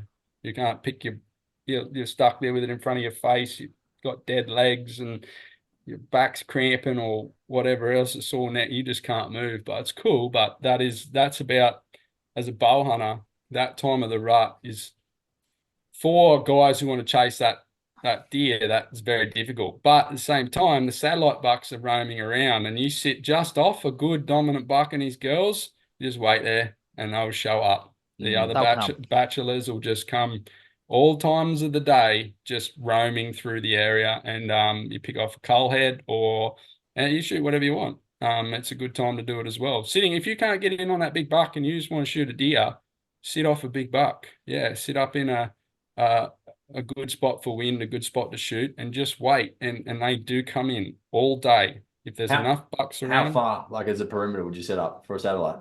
You could sit 100 meters or you could sit 40 meters. You want to sit at a point you don't disturb the rutting deer in that gully, under that tree, wherever. Yeah. 60 to 100 is a pretty good. Yeah. Pretty good, because let's face it, most people at 40 are going to fling an arrow at that mature buck. Yeah. And it's tempting. It's too tempting. It's not super advisable either, because he's always moving. Like, they never actually stop. They're never in the right position. No, the girl will be like crouched up or bedded, or she'll be backed up against a tree, stopping him, and he's just constantly circling, looking for an entry, looking for her to slip up. And if she's backed up to a tree, if she just moves her ass a little bit off and there's a gap, he's going to be in on that, trying to get in. They do not stop. And when they're croaking, they don't just stand moving, dead still. They keep turning around in circles. And even shooting, and I've shot a few deer at under 5 meters. One of them I was in full view. I was on a scrape. So at that point, this is another trick which I've used, and I was told by, I think Paddy Tidings told me this one, is that when they have that scrape going and the girls aren't cycling, what you can do is if you can push those does off the scrape without the buck being aware of why they've left, and if there's no girls cycling, then you move in onto that scrape in a position to shoot, and then rattle or croak or doe call or nothing, and just sit there. He will come back. So I had one, the first time I did it, I stuffed up because I sat in front of the tree with a scrape in front of me thinking, I don't know what I was thinking. Anyway, so he come in straight up at me and I've got the face veil on, I'm all zipped up, and it took me 3 goes while he's circling, croaking to draw my bow, and I shot him at 4 meters or something, while he's croaking flat out in full view. But in that 4 meters, he still spun on the shot because he saw me release the arrow out of the corner of his eye. So it still spun on the shot. It got him, but he made it. He made it like 200 or 300 meters down the mountain before wow. he knocked up. So you can bump them off, and they will come back. And that's that peak rut. If they don't have a doe cycling, if they have a doe cycling, they will follow her to hell and back. They will run for hundreds of meters following her to wherever she's going to go. But that has proven over the years. I've taken a few of the older bucks by doing that. They've got the scrape. It's sort of that, I don't know, around the 10th of April here, maybe a little bit earlier, a little bit later in some cases. I haven't dated. I don't put the dates on any. I keep the jaws off all the deer I shoot. I just write where they were. I don't write the date. And it's, yeah, and one scrape in particular, I've done this on twice. And the second time I was 5 meters off it and I rattled or croaked. Anyway, I don't know what he's thinking. He actually put his head down and come into the scrub to where I was sitting. So I popped him and he made it 15 meters. But that, I let the does and him slightly separate and then made the does aware that I was there. So if, say, another buck's distracting that buck off to one side, or because they'll normally mill around each other. So they'll walk over to the edge of the scrape and have a croak off into the distance for some reason, try and yell at some other girls or other bucks croaking, or a satellite buck comes in. So you'll walk over to look at that satellite buck. That's when you come in and bump the girls in the opposite direction if you can without him seeing you. Most of the time, as soon as they see you, can push him off. And then if he doesn't, even if he chases them flat out, he'll try and circle them like a cattle dog and bring them back in and work really hard. And if they've seen you, most of the time they won't come back in, but sometimes I'll bring 1 or 2 back that haven't seen you and they're just running with the herd. Yeah. But it is that is like a prime opportunity, because when they finally get back near the scrape, he just slows down and thinks, yeah, I got this. And then does a bit of strutting and a bit of walking and gives you a really good opportunity to have a shot. So it's still, again, it's a perfect scenario in a property if you've got that option. So, and that doe that's in estrus, he will be like stuck to her as if there was Velcro between his nose and her ass. Yeah. Like he will be literally, if his nose isn't touching her, it's, half a mil off. Like he'll be croaking, and you'll watch in the mob. If there's 5 girls, he'll just be on one the whole time. He might for a split second turn and sniff another one, but he'll go straight back to that one. And that's the one. So if they spook, he will follow her. Whereas if he's just floating around and checking all the girls, that's a pretty good indication that you want to go in, try and push the girls off the scrape. He will naturally try and round them up and bring them back. And then you put yourself in that spot. You want to be, 10, 15 off that. Obviously, if it's a scrape in the middle of the paddock, not much point trying to do that, because then you're going to be standing out like dog's balls. But definitely, if there's some cover, or, you don't want to go ruin that scrape. If you know he's going to that every single day, sit back and watch, because he won't stay in that open spot all through the day.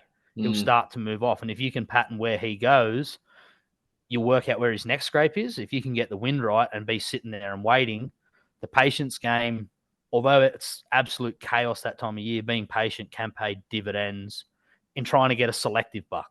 If you just want to shoot anything willy-nilly, rip and tear. If you do enough walking, you'll eventually bump something. If you do enough rattling, eventually something will come in. If you're chasing that first deer, explore, poke, prod, just have a crack, like have a proper red hot crack. Whereas if it's that you've seen that one on the scrape and you're like, he's the one I want, that's a target animal, I wouldn't walk in on that scrape. I'd leave it. I'd sit back off it, and I'd try and work out where he goes. At my block, sunlight will come up, and sort of half an hour after sunlight, they'll start to make their way back into the thick stuff. And he will have a scrape in that thick stuff. He will have a spot that he pushes those girls back to, and it'll normally be at a bit of a pinch in a gully. Might be fairly steep on the side, so he doesn't have to worry about bucks coming in from behind. He's only got to worry about fending, let's say, 180-degree face, and he'll push them in against. There might be, a heap of real thick trees with an opening at the front.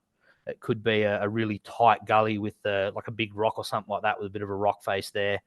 He'll push him into that, and then he'll hang at that front. Once he's got his girls back down, say 10, 11 a.m., he'll then go out and do a little poke. And he'll go look for some water. Scrape run too. And then he'll do a scrape run. He'll go and touch all his scrapes up. So don't give the hunt up. And they're quiet. A lot of the time when they do this, they're quiet. So they will literally be like, I've had some of the best experiences in that, not pre-rut, but not the peak of the rut, in that stage where, he's just pushed, I'm talking, let's say the 8th to the 12th of April. So we're coming out of the pre-rut, and we're just warming in, or we're, quarter of the way into that main rut. They're still active. They're still walking around. They're still looking. By the end of it, they're pretty lazy. They got the girls. They just go back to the spot. They might go and have a drink. They might go and check 1 or 2 scrapes, but like, they've been at this now 24 hours. Like, they're not sleeping much in this. They've depleted all their reserves, energy reserves, and they're not. You can see them too. They're tucked in, like where their loins and stuff come in. They're tucked right up. Their bellies are looking empty.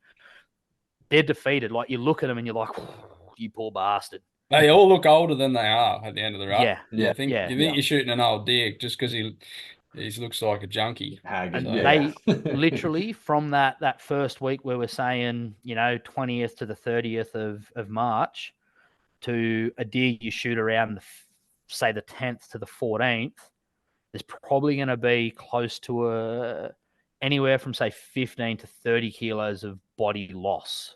Wow. Like in mass weight. The only thing that will still be consistent is their neck, because they've been fighting, they're still rubbing, they're still doing that. So their neck looks real big.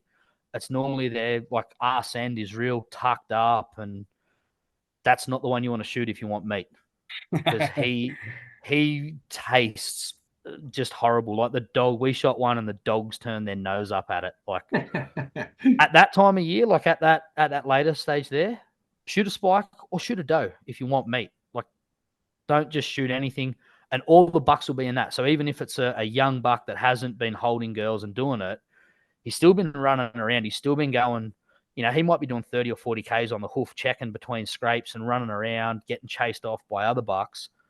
They're all worn out. It's not just the mature ones that are holding girls and doing all of the rooting that are exhausted. They're all stuffed by then. So they got a lot of what's that acid that builds up in your muscles? Lactic acid. They got lactic acid and dehydrated. They're two combination that you can still get some that don't taste too bad, but that in those deer, I think that's what can dehydration, I know, makes a big difference from my experience to how they taste and how hard they are to skin. And you can't punch them when they're like that. You've got to. It's like peeling apart a cold cheese sandwich. It's funny. Yeah. But yeah, that, like, at all times in it too. Like, if you're chasing meat and you're there and you got a 3 or 4 year old buck there and you got a spiker, that spiker is going to taste a hell of a lot better than that 3 or 4 year old buck. And that doe is going to taste as good, if not better. It's just not as much meat. Another thing too, if you get a doe that always barks at you, shoot her. Shoot her. It is hard. But I haven't done that because in the peak of the rut, I spend so much time with the recurve, and I don't want to carry the rifle. But there's times where I should have a gun, and stalking into certain scrapes, there's bucks that have got to be does that have got to be 8-10 years old, that they look bitches at the direction and the spots I come from every year, and I'll not even be there, and I'll get the binos out, and this doe is spotting the spots I come from. Like, she knows exactly when the wind's blowing where I come from, and it's that point I need to just sacrifice that scrape for a couple of days by just getting the gun out and shooting her, because they are they are switched on. Any other time of the year, walk straight past them. They don't do anything. But at that time of the year, they just turn into crazy protective animals. Yeah. Is now a good time to talk about calling, the vocals of the deer in general? Yeah. Like meaning, give us some. Probably Toby, being that you're from Bighorn, can you give us some demonstrations, girls, guys? Like, give us the calls you'd want to be using and in what situations you should use them. Yeah, I don't do a lot of doe calling. I probably don't sound and I do great heaps at of doe calling. Yeah, so he can do the grow call. So a lot of people can't figure out how to bloody croak with that bighorn. I get quite a lot of messages that people can't. There we go. So hoping someone had theirs. I left mine downstairs. One of these things. Yeah. It's one of these things. So in regards to that the horn is actually like some people, there's a few jokes. I make the biggest jokes about the bloody horn, but that is actually a sound engineer helped us with that. So that section of the horn is designed to make your sound lower and deeper, to get that deep croak, which can be intimidating. So when you're croaking, the guttural call. Yeah. You can tell to a degree whether they're a big old buck or not. But that wrinkled section. But for anyone who tries it, because I used to never know how to do it, and then you realize, oh, this is it. But getting it amplified is hard. So you're snorting through your nose. Most people snorting through your nose and your mouth a little bit, and it reverberates the flap, the membrane between your sinuses and your throat. Yeah. So it's like snoring as a kid. And like making a pig snort, and then you move your mouth. So a deer's mouth, its throat is sort of round, but their mouths are oval. So hence the shape in that end of that horn is. So when I'll amplify, but so if you haven't got a horn, you could use your hands, and you want it to be deep as you can. You don't pull it in quick or fast. That was just a quick example. You can do it real slow. You know what sucks? Every time you go to call, you fuck it up the first few times, especially doe calling. You sound like a cat that's been stepped on. And then once your vocal cords get warmed up, so I'll do it in the car on the way up, not to get the sound right, but to get the voice right. Because when you get out in the paddock and you try and do a doe call, yeah, you sound like some cartoon character. So just before we move on, can you do another one, Toby? Because Grant sniffled at the same time. It took his audio, not yours. So give us another croak. Sorry, mate. Sorry. That's all right. I think I've got one in a horn in the room here. I actually, it's pretty interesting when you do it with the horn too. It really does just make it so much better. Well, Grant can do it after me to show you the difference between a voice and what we've done with that horn. Like there was 20 prototypes to get it to where I was happy it sounded like a deer. So we'd go, yeah, that's not deep enough. Yeah, that's not deep enough. That doesn't, that is too hard to make the sound. But we'll talk about that if we do one with Mitch and I. But so I'll do that. I'll just make it with my hands because everyone's going to do it, even though my mic is right here.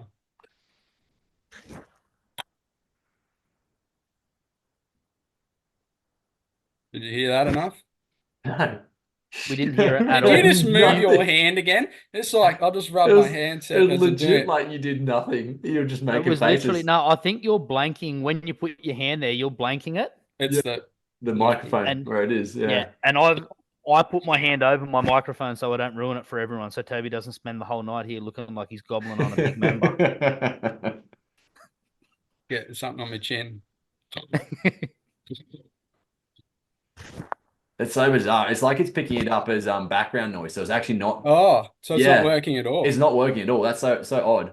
So Grant, maybe try to do it with yours. It's in a frequency only dogs can hear. Yeah. I'll give this a try and I'll aim it away from the microphone to see if it works. But yeah, it worked. Yeah, could definitely hear that. So it sounded way better. There's a perfect sound. It sounds way better than mine. I'm not sponsored by Bighorn. I'm no affiliation. 100%. This makes your calls sound better. So I've got a cow horn and I've got it's two guys in New Zealand that make a red deer roaring horn. It's a very similar sort of shape. It's got like a curved cow horn, same sort of material and everything. It's better than using your hands, but this thing just It's made Those for fallow. those It's made ribs, for those croaking. ribs, Mm. those ribs make the world of difference to your call, and it makes an average caller sound like a great caller. It makes a terrible caller sound like a good caller. It's I wouldn't like Randy. Like I'm talking to some people who probably don't know, but because it's no point me saying it, but I don't put my name on shit that doesn't work. Mm. no, well, likewise. Yeah, exactly. the same. If I wouldn't use it, I wouldn't promote it. As I said, You know when people coming back and saying, "Oh, he said this," I'm like, "Yeah, no. If you do it right, Shouldn't be that way. they just don't. No one's brought anything out like that, so no Definitely. one's got anything specific for fallow. Yeah, I was going to say to give it a wrap before we move to that. This is a red deer caller.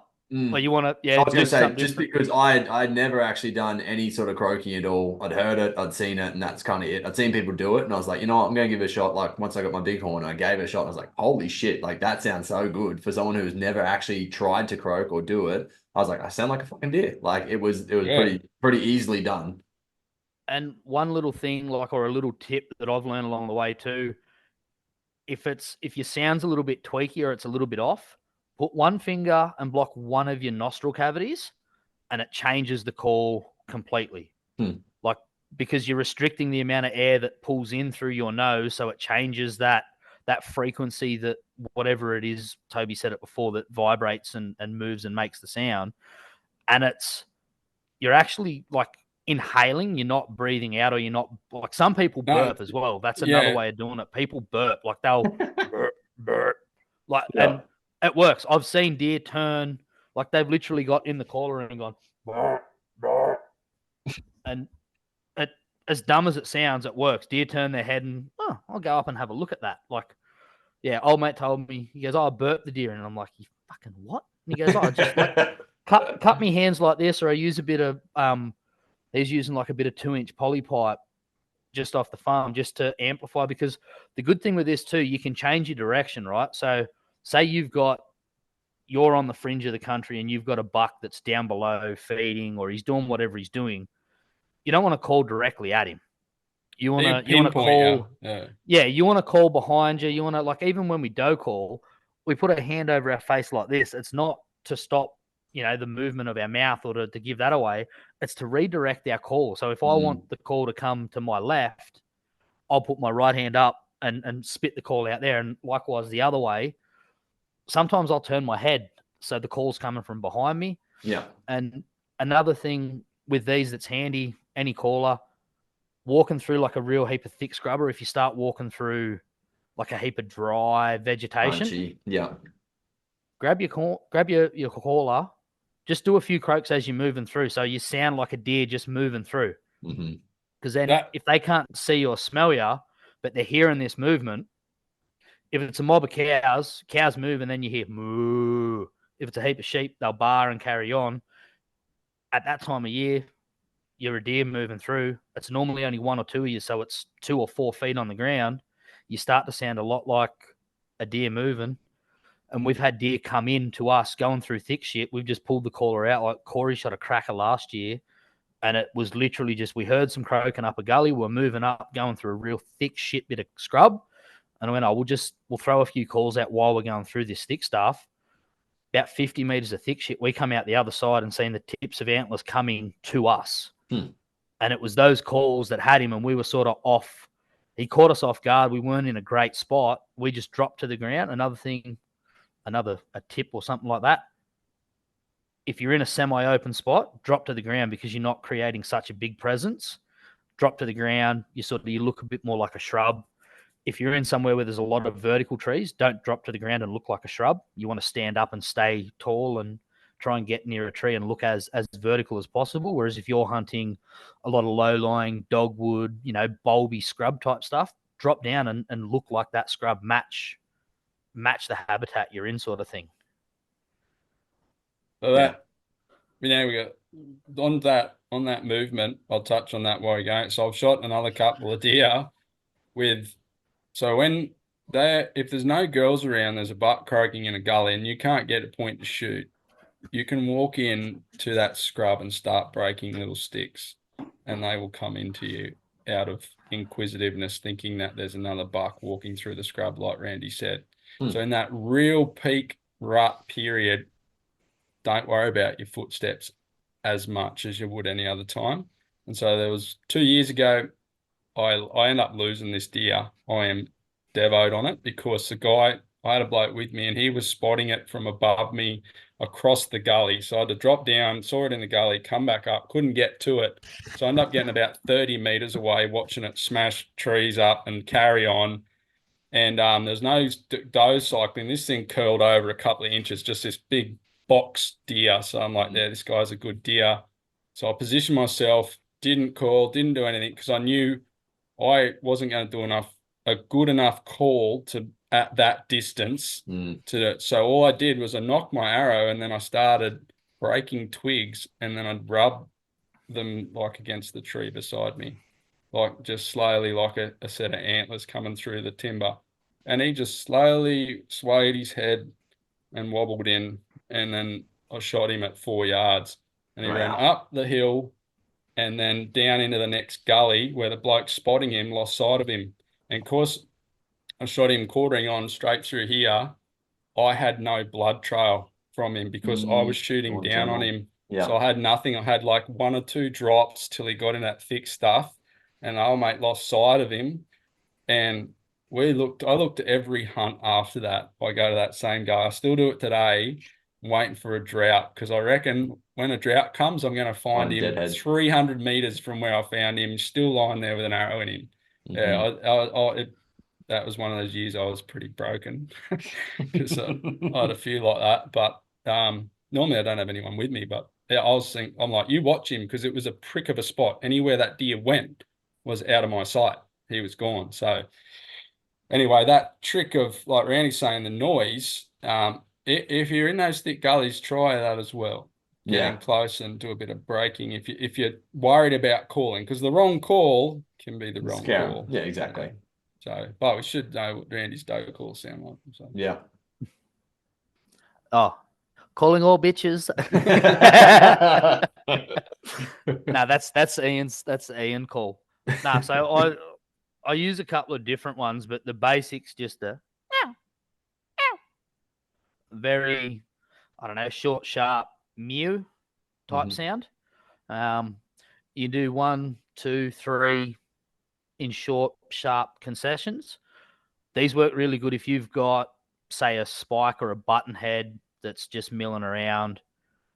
You've got no scrape. You've got no reference point to actually, attract him to. Whereas when you're doing the rattling to a scrape, that scrape is your reference. You're expecting the deer to go to that scrape or to that point. Whereas the doe call is you're pulling the deer to you. Like you're pulling it to you. Around a scrape, it can work the same as rattling. It'll pull them to that area because if you're nearby and throwing that doe call, in the direction or as if you're at the scrape, he's going to go, oh, there's girls on my scrape. I need to get there before someone else does. But 9 times out of 10, the doe calls I use are when we either find one and we're not near a scrape or not near something that's perfect, but we want to catch his attention and drag him over towards us. Say we've got some fallen timber or we're at like a pinch in a gully or something like that where they sort of have to come to a spot. You want to draw them there. Like they might just be passing from scrape to scrape and you're 150, 200 meters up the gully from them or across or down the gully. You can throw that doe call out, and if he's in the right mood, he's going to come. Whereas a rattle sometimes doesn't work. Like I'm 50-50 with rattles and doe calls. So I was going to say, if you had to choose one over the other, like you throw rattle every day of the week. Yeah. Depending on the deer, depending on the size, like the bigger, like where I hunt, the bigger mature deer don't seem to come to the rattle. Like in all the years, everything we've shot that's been over that sort of 220, 230 mark has always been either spot and stalk or we've doe called to get him into an area. Not necessarily doe called him to us, but just to turn his path. And they can hear you like 300-400 meters out. Like you can be a long way and throw a doe call, even through that deer call of the bighorn. It amplifies that sound and throws it out. And you can get them to turn and it might change them from walking up one gully to walking over to the bench that you're on. And sometimes that's all you need to just change his direction slightly. I've brought them across a valley with a doe call through the horn. So that elevation I'm at across the valley, and because I'm on a relatively clear patch of ground, I couldn't rattle because they would have looked across and seen that there's no bucks. So that's my problem. I hid behind a tree and then did a few doe calls, and there was 2 bucks sort of 30 meters apart. One of them just turned and went straight down and straight up to me. So I always use a doe call when you're rattling and a buck comes in and he is like going flat bicky. You use doe calls to pull him up. You pull him up with a doe call. So if you're going to doe call, though, you need to have your arrow drawn. Don't worry about how shitty it sounds then. You need to be drawn, have him in the sights, ready to go, knowing where you're going to put that arrow, then doe call, and then all you have to do is shift a little bit and release. Yeah. And don't stand behind a tree, come to full draw, doe call, and then step out from the tree. Yeah. Just a tip to young players. So be in front of the tree and use that as your backdrop. Mm-hmm. Crouch down on your knees. One thing I find, and I reckon it's probably say a 25% increase in like the shot opportunities and stuff like that, is where we hunt. There's a lot of brush that'll be around chest height. Mm-hmm. So if we can get in between a couple of bushes there, before you start rattling too, or while you're rattling, clear where you are. So if you have to make a position change and you want to have a 180-degree window is ideal, but if you can't have that, well, think about it on a clock, right? If you're down at 6 o'clock, you want to be able to shoot everything that comes in between 3 and 9. Yeah. So you want to clear a bit of an area, even if you've got to snap some twigs and sticks. And this is if you've got 2 people, doing it. For rattling and for hunting fallow deer in that rut and pre-rut, 2 people is always. I find it better. I've had people that are stubborn and just go 1 out, and they've had 3 years of no success. And the first year they've gone 2 up. They've put multiple deer on the ground in that trip. So in the rut, 2 people, I 100% suggest it. It's real the good deer. because The deer, in most cases, focus on where that sound's coming from. Yeah. So the person who's making the shot gets more opportunity to make movements and draw and everything without, and it generally draws the deer across them broadside, which makes it correct. Yeah. So where your caller sets up or where your rattler sets up, we'll use the clock as a reference point, right? Your scrape's sitting at the 12 o'clock mark, and you've got a wind that's blowing from 12 o'clock back to 6 o'clock. Mm-hmm. You want your shooter to be set up at either 9 o'clock or 3 o'clock. Yeah. Yeah. And that way what's happening is that deer's coming in and they're going to get a nice broadside opportunity at it, and it's going to be coming in directly to you. If you could draw a straight line from 12 o'clock and 9 o'clock up, they want to be parallel to the scrape or just off it, because then you get that more broadside shot, because they'll come into the scrape and stop and sniff and inspect the scrape before they continue to you. If you're 100 meters below them, they'll stop at that scrape before they come to you where you're making the call. So I'd set up 50 meters out from the scrape. I'd have my shooter set up around 25 meters from that scrape, because they're going to get a good opportunity. And if the deer comes in and walks in towards me, they're going to get a good broadside shot. But they're also likely to, when they're on the scrape, they'll come in, they'll do a couple of turns. Don't shoot them the second they get on that scrape, because they're not going anywhere. You got time. You probably have a 30-second window when they're on that scrape. And if the scrape has a preaching tree on it, you just wait, because they'll do their thing on the ground. They'll kick some stuff out. They'll probably have a piss. They'll rub their head down in the piss and the mud, and then they're going to put their head up. They're going to stretch their body all the way out, and they're going to offer, if you're in that right sort of area, they're going to offer you the most opened up shot of your life, and they can't react. Well, they can, but it's a lot harder for them to react, because they've got no spring they're left. all the way stretched out. There's no spring in their step. Yeah. Whereas if the second that deer comes into the scrape, he's looking for something. The second he gets to that scrape, he's going, there's something fighting here, something's not right. What's happening? What's happening? If you come back and draw and ping an arrow straight away, he's on edge. Whereas he comes in that scrape, and if he's got 10, 15 seconds to, righto, something's happening, but it's not right here. I'll get my bearings. I'll have a sniff. I'll do my thing, and then I'll move off to look for it. He calms down, and the opportunity, less likely for him to jump the string, and you'll probably get a better opportunity because he'll wind down a little bit. Those movements will be a bit slower around the scrape. Hey, some spots you might be 5 or 10 meters off the scrape, and it just comes charging in, and you've just got to come to full draw when, say, you're on the top of a bit of a hill and they're coming up over towards you. Mm-hmm. As soon as you see the tips of antlers, come to full draw. Okay. Yeah. Same with the blind rattle? The blind rattle as well. Yeah. In thick scrub, once you can start to see them tips of antlers, like obviously if you're in 100 meters of thick scrub, don't come to full draw 100 meters out because he's probably going to get into the thick scrub and slow down and mooch in. Yeah. Whereas if he's on a pad in the open and from 400 meters out, he's running, there's a pretty good chance he's going to keep running until he hits that scrape.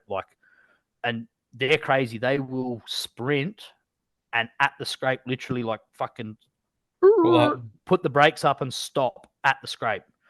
Like you could be certain that they're just going to run through it and they'll get that scrape and a meter out from the scrape, they'll hit the brakes, pull up and they start doing their thing.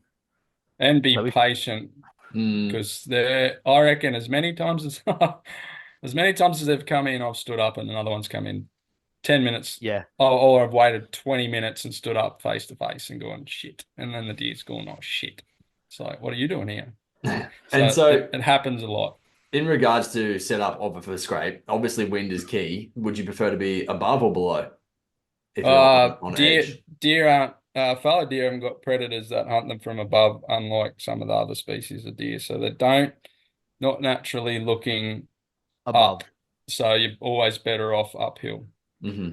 if you have the opportunity. A lot of the time, like we'll be parallel or try not to be below as a rule of thumb. You're always, you want to try and be parallel or above. If you're going to try and stalk in on one that's on a scrape already croaking and has a girl, definitely cut out wide and come above and drop in on top of them. If you try and this is best wind underneath, scenario. Yeah. This is all wind based. If you have to come in from underneath because that's what the wind's, the wind controls what you do. If the wind doesn't allow it, you have to go with the wind. And out of all archery shots, I'm not a good archer, so people can correct me, but this is for me. Uphill is the hardest shooting you'll have to do. Downhill is way easier. Parallel's way easier. Shooting uphill, because you have to pivot from the hips so much.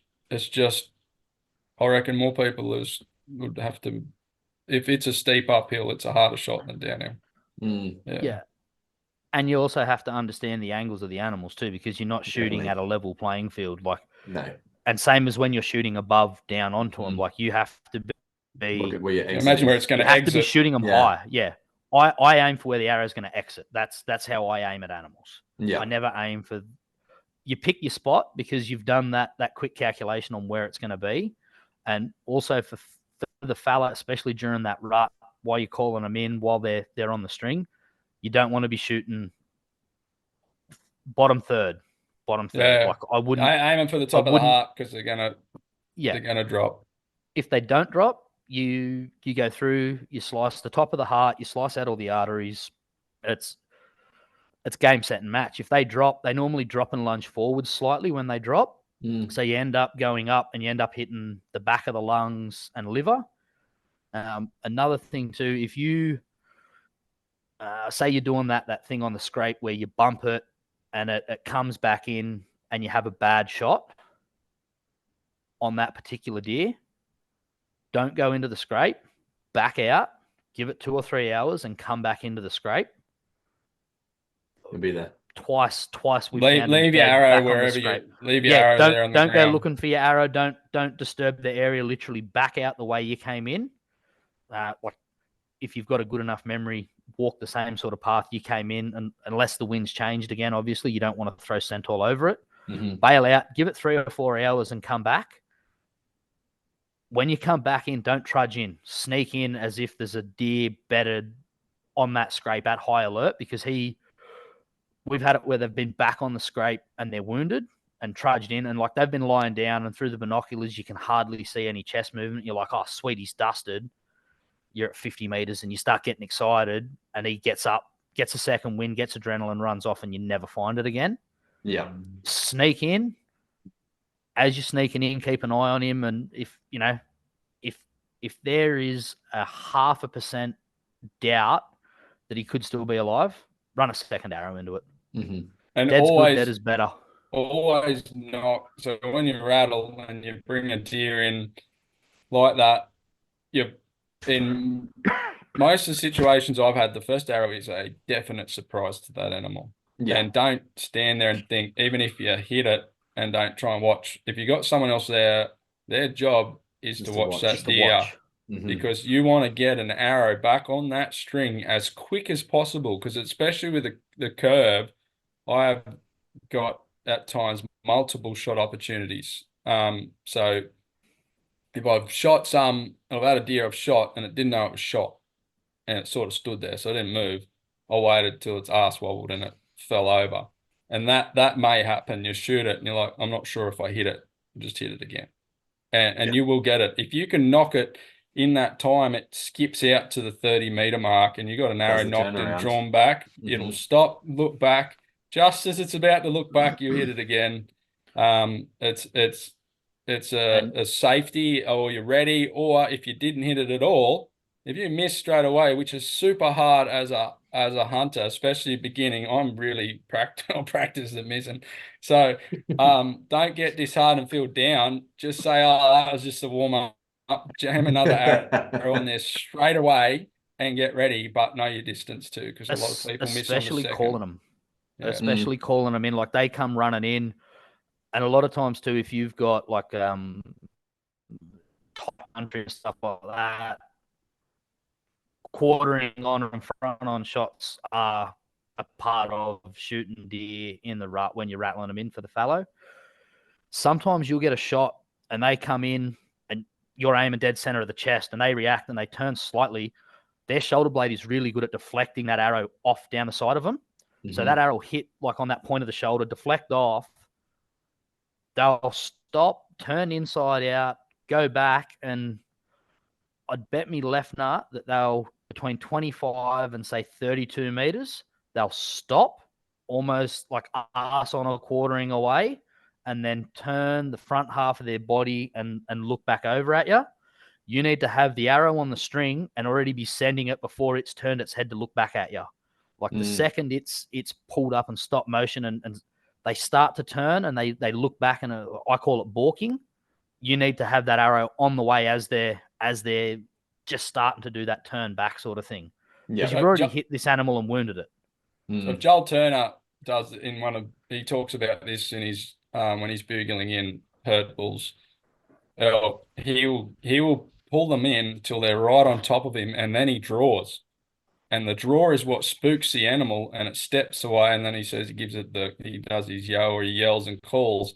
And when they pause, he's already ready and composed. That's his shot. Yeah, wow. And that's his shot. So he doesn't shoot them as they come in, which is super, super well disciplined, but the man is like the expert in discipline. So, but he waits till they trot out and they turn and they give that perfect situation, quartering away or broadside, turn back to look what it is that just spooked him. So, and then then he hits them, and it's a short distance. So he spooks them with the draw, and well, that's what he said in one of his podcasts, or a couple of podcasts he brought out. So it's something to think about, and you need to gauge.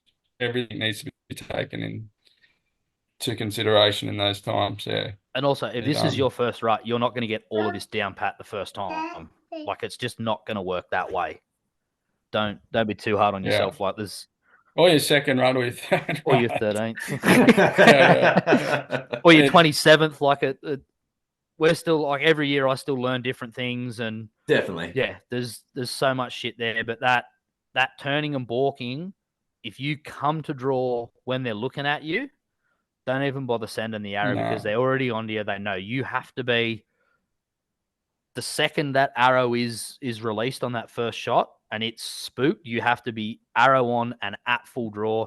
And like we're talking 2 to 3 seconds max here. Like it has to be a practice thing. So even in your lead up or you're practicing for the rut, practice a quick follow-up shot. So don't have your arrows on the ground. Have it in your quiver. If you use a quiver, a vein cover, put it in your vein cover. Make it as if it's going to be when you're hunting, situation. So you know that.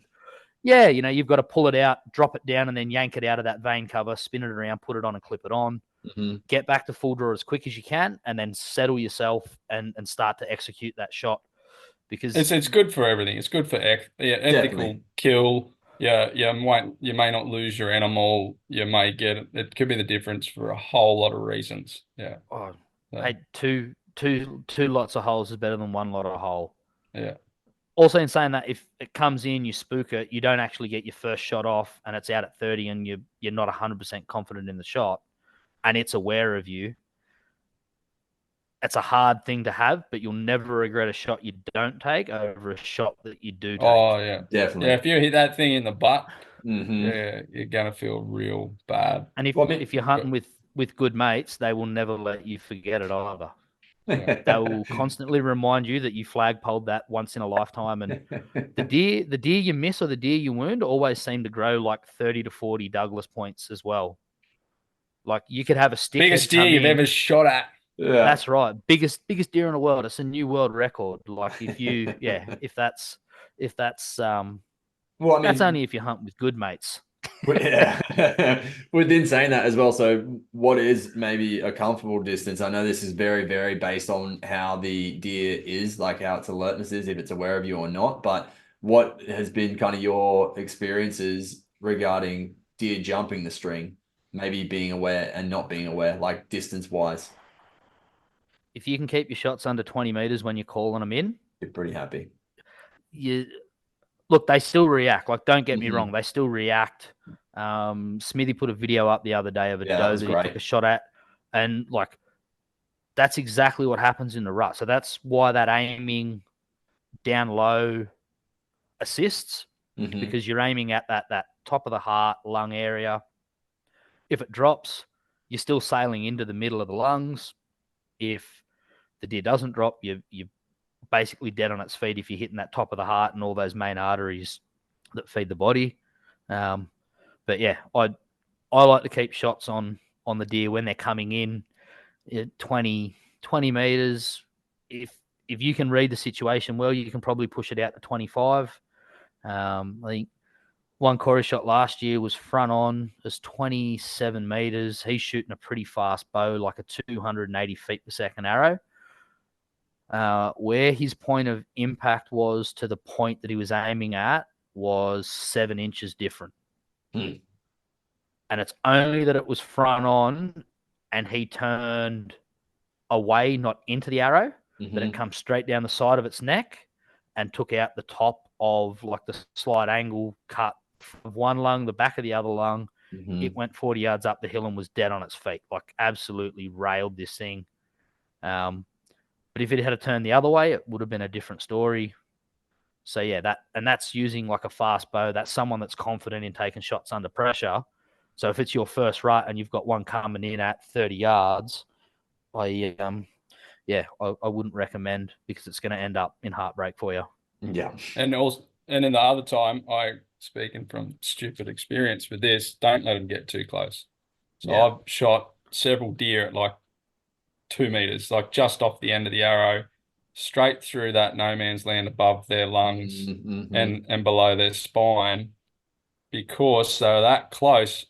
I couldn't move once I was drawn. Yeah. So I couldn't, and I think that I'm in the right spot, but you don't practice at 2 meters ever at exact height you are. So you can't, it's a real hard one to judge, and no one's going to do it. So you got a deer comes right in, you probably got more of a chance shooting off the hip at that distance. And I'd learnt the hard way. I would have had my first red deer with the recurve the first red deer with a bow in the country, because I'm pretty picky and there's Carl, but he was right there, and I couldn't move, and I'm like, I should be able to get his lungs, but he was so close, and the trajectory of the arrow was high, everything, and it just zipped straight through him, and he ran out to like 30 yards, pulled up, and looked back at me like, what was that?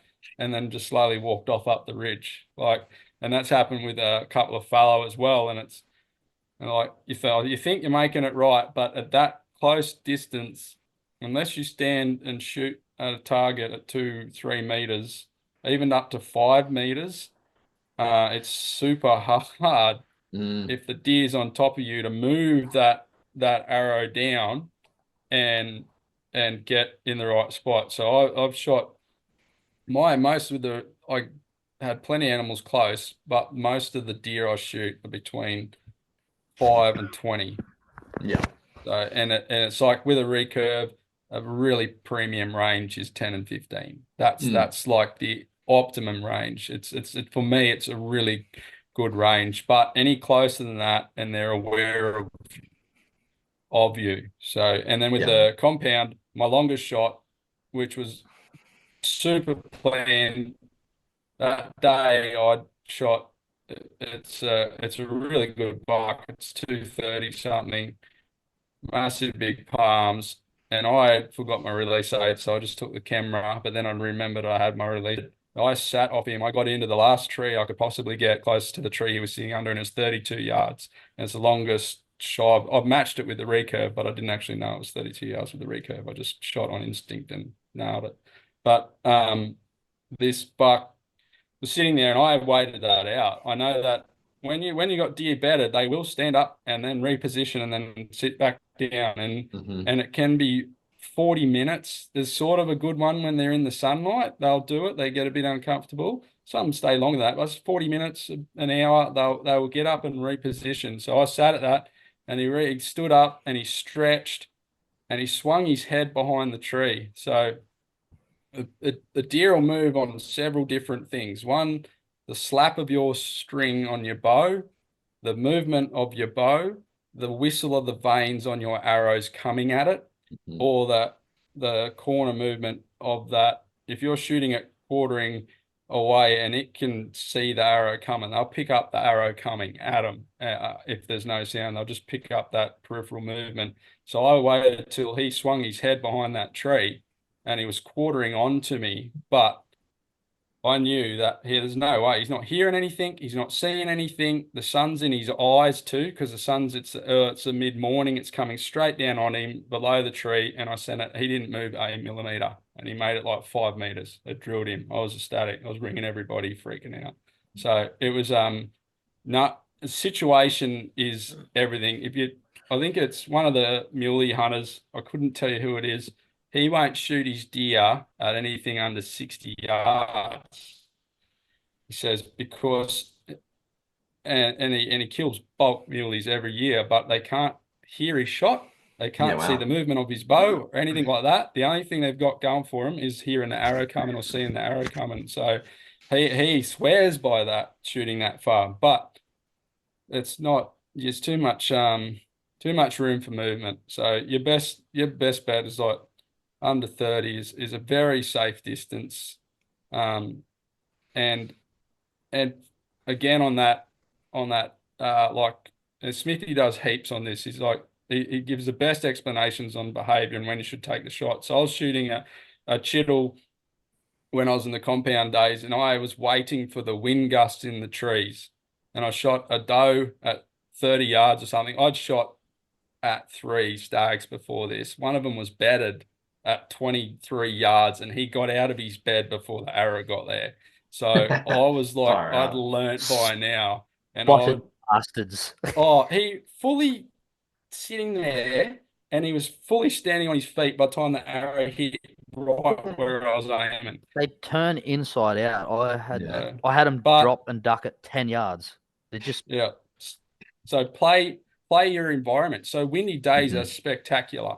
Yeah, like definitely. You wait till that wind gust, you move in the noisy vegetation, or you take a shot. So on this chittle, I shot this chittle at 30 meters. She didn't even pull her head up from eating. And these roaring wind gusts come through, not enough to affect arrow flight. But so if you're hunting and it's windy and it's roaring wind, there's disadvantages to that. But at the same time, there is a whole lot of advantages. So every situation for taking a shot at an animal, utilize and think of everything. Think of other animals. When they're watching kangaroos fight, it's like if they're distracted by kangaroos, it's another good time. They're totally focused. I don't know if you've ever seen it. A whole mob of deer will just watch these kangaroos punch on. And if you get down there and take a shot. So if there's bucks fighting in the rut and you're aiming for this other buck and there's two young bucks fighting, bang, he's distracted. He's not going to jump the string. He's not going to move. You can take that, whatever you feel safe, comfortable, whatever's going on. There's all those external factors that you can utilize to squash their natural instincts, distract them. So definitely that affects the meters. Me, I just can't do a trad shooter. Have to be close. But rattling them in the trad shooting and the compound shooting, you're almost chasing that same sort of distance. A rule, like a bit of a rule of thumb, definitely practice those close shots. But when you do it, put your target up on a table, or if you've got two targets, double it up, because you're not going to be aiming at the ground when you're shooting at the deer too. So just keep that in mind with it. And I think your 70-meter pin is your point of impact at about 3 yards.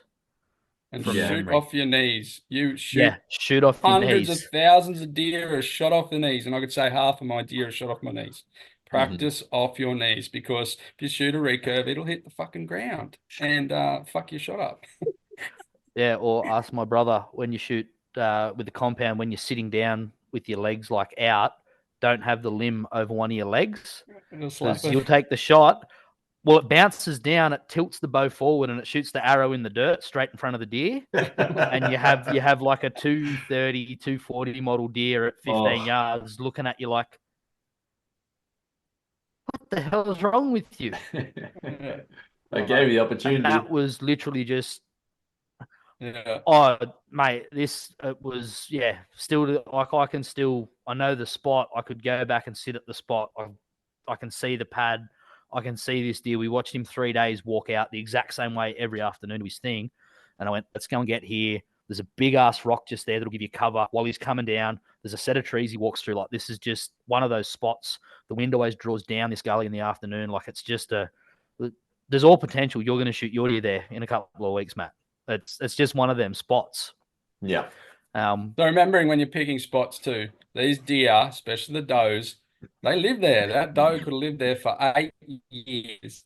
She's going to know if the rocks turn the wrong way. In the same way you walk around the house, when the kids have it's just like leaving your chair out of your dining table. If you're standing in a position that there's no background behind you to break you up, they will know. Like, if every hunter's done it, you're thinking you're covered, and a pig will trot along its track, especially them boars, and they just look up. And you look at them and they go, yeah, fuck, no.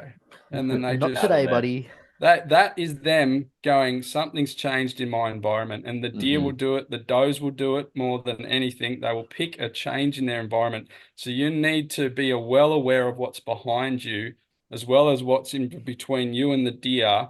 You need to be that next level in for those kinds of situations. If you're going to have deer walking onto you, not so rattling, but deer walk onto you, you need to be aware that you're in their house. This is their backyard, and some of them have spent years here walking that pad. They know exactly what was there yesterday, and it wrecks everybody. It's a constant undoing of any hunter. Would it be like walking out of your house to your car to hop in it, and someone crouched down in the middle of your front lawn? Yeah, it's just like they could have a ghillie suit on. You're going to walk out and just go, that's not right. That's not right. And they are relaxed and they're chilled when they're doing that, but they're also, as Toby said, they're situational awareness, because they're there 365 days a year. An old mature doe, 8 years of doing it, you start doing the math. She's done that same walk 5, 6, 7,000 times. She's more comfortable with that area than you could ever be. Yeah. And when they bark, shoot them. They keep barking. Or no, I'm saying that if they bark at you, make yourself fully visible to them, because they're barking because they're unsure of what you are in most times. And if they're barking at you, you need to step out and make yourself visible, so they go, oh shit, and then they run away. You get some of them other pain in the ass, and they bark at you for the next half an hour. And to avoid that, you'd get it with the red deer because they're pretty. They do it, and they'll do it as they walk away from you. They'll walk for the next. Yeah, they'll just keep run on barking that way. Roll. Yes. So make them fully aware of what you are, so they're not they bark when they're uncertain. If they see people a lot, like they're doing a lot of these farms, is they're barking because of uncertainty, because they're scared. They need a bit of a shock value. So a lot of them, you'll notice they won't bark a lot of the time because they see you. So if you're spooking them like that and they're barking, just cut your losses and walk at them and let them run away, because otherwise the next ridge over, hear them bark 10 times, they're suddenly all on alert.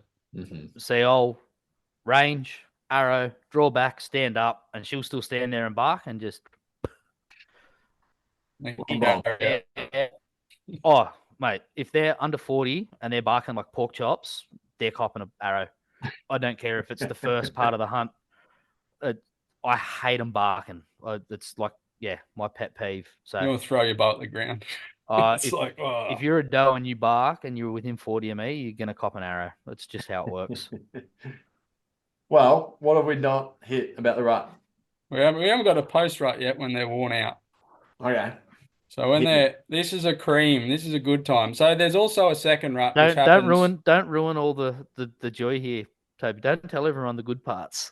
So when the bucks are trashed and there's no girls left to service, most of the time they will pack up and leave, but they hang around for like a week, and they're knackered. And you will see videos. Have you done it, Randy? Have you walked right up to one? I've slapped one on the ass while it's asleep. I haven't walked right up to them, but that post-rut is one of my favorite times to hunt them. Like the month of May, pretty much is just because they're worn out. So there's that weird window. I'd say somewhere around the very end of April and the start of May, where the bitches that got missed in that first cycle will come on again, and you could be there and absolutely nothing's happening, and then all of a sudden 5 bucks will fire up. It goes for all of half an hour. There's one doe that's hot. 5 bucks comes champing in. They're all worn out, so they just want to get this done. One of them gets on, does its job, and then they all just go back and do their thing. That is it's a wild time and it's real random. But if you can get that one doe and they're all coming in, you can all but just run into the middle of it, wave your hands at them. They don't care. They're just trying to get that last one away. And then they just go and eat. Yeah, and then they eat. So if you get them when they're tight, they'll be sleeping on their scrapes too. So if they've serviced everything in that end of April, you'll find them knackered. They'll eat and then they'll go back and sleep on their scrape. There's only a small window of that where they do hang out heavily. Most will start to filter away from there and head for that good feeding ground. Where if you've got that feeding ground before they cast, they'll go somewhere else too. So after that second rut where the girls get missed, a lot of them will go elsewhere and they'll fatten up. And it's normally prime feeding country. They'll go to where the best feed is because they need to put all that muscle and weight and back on and build up all the mineral reserves in their bodies ready to grow their antlers. Are they back in bachelor mobs by then or no? Yeah, sometimes they'll be back in batch mobs by May. Others will take longer. Yeah. The Reds definitely bachelor up play May. If you've got a buck, so you'll see a guy, they'll be like, and it happens pre-rut, they'll be like, oh, this buck's holding 30 does or whatever. Generally, that means that there's still one deer in there that hasn't cycled. And they know. He will hang till he casts. Some bucks just hang around because the does let them hang around till nearly that end of that cast period. And sometimes it's a big one, and you'll see there's just a big heap of does and one big buck, and I'll be waiting. But on that note, if you, anytime outside that primary April or May, if you find a doe getting serviced in June, you need to shoot her because it affects all the cycle from then on. When that fawn's born, it affects everything. You need to shoot her because she's cycling at the wrong time. She won't have been missed. She might be starting to cycle then. She's cycling at the wrong time, so you've got to shoot her.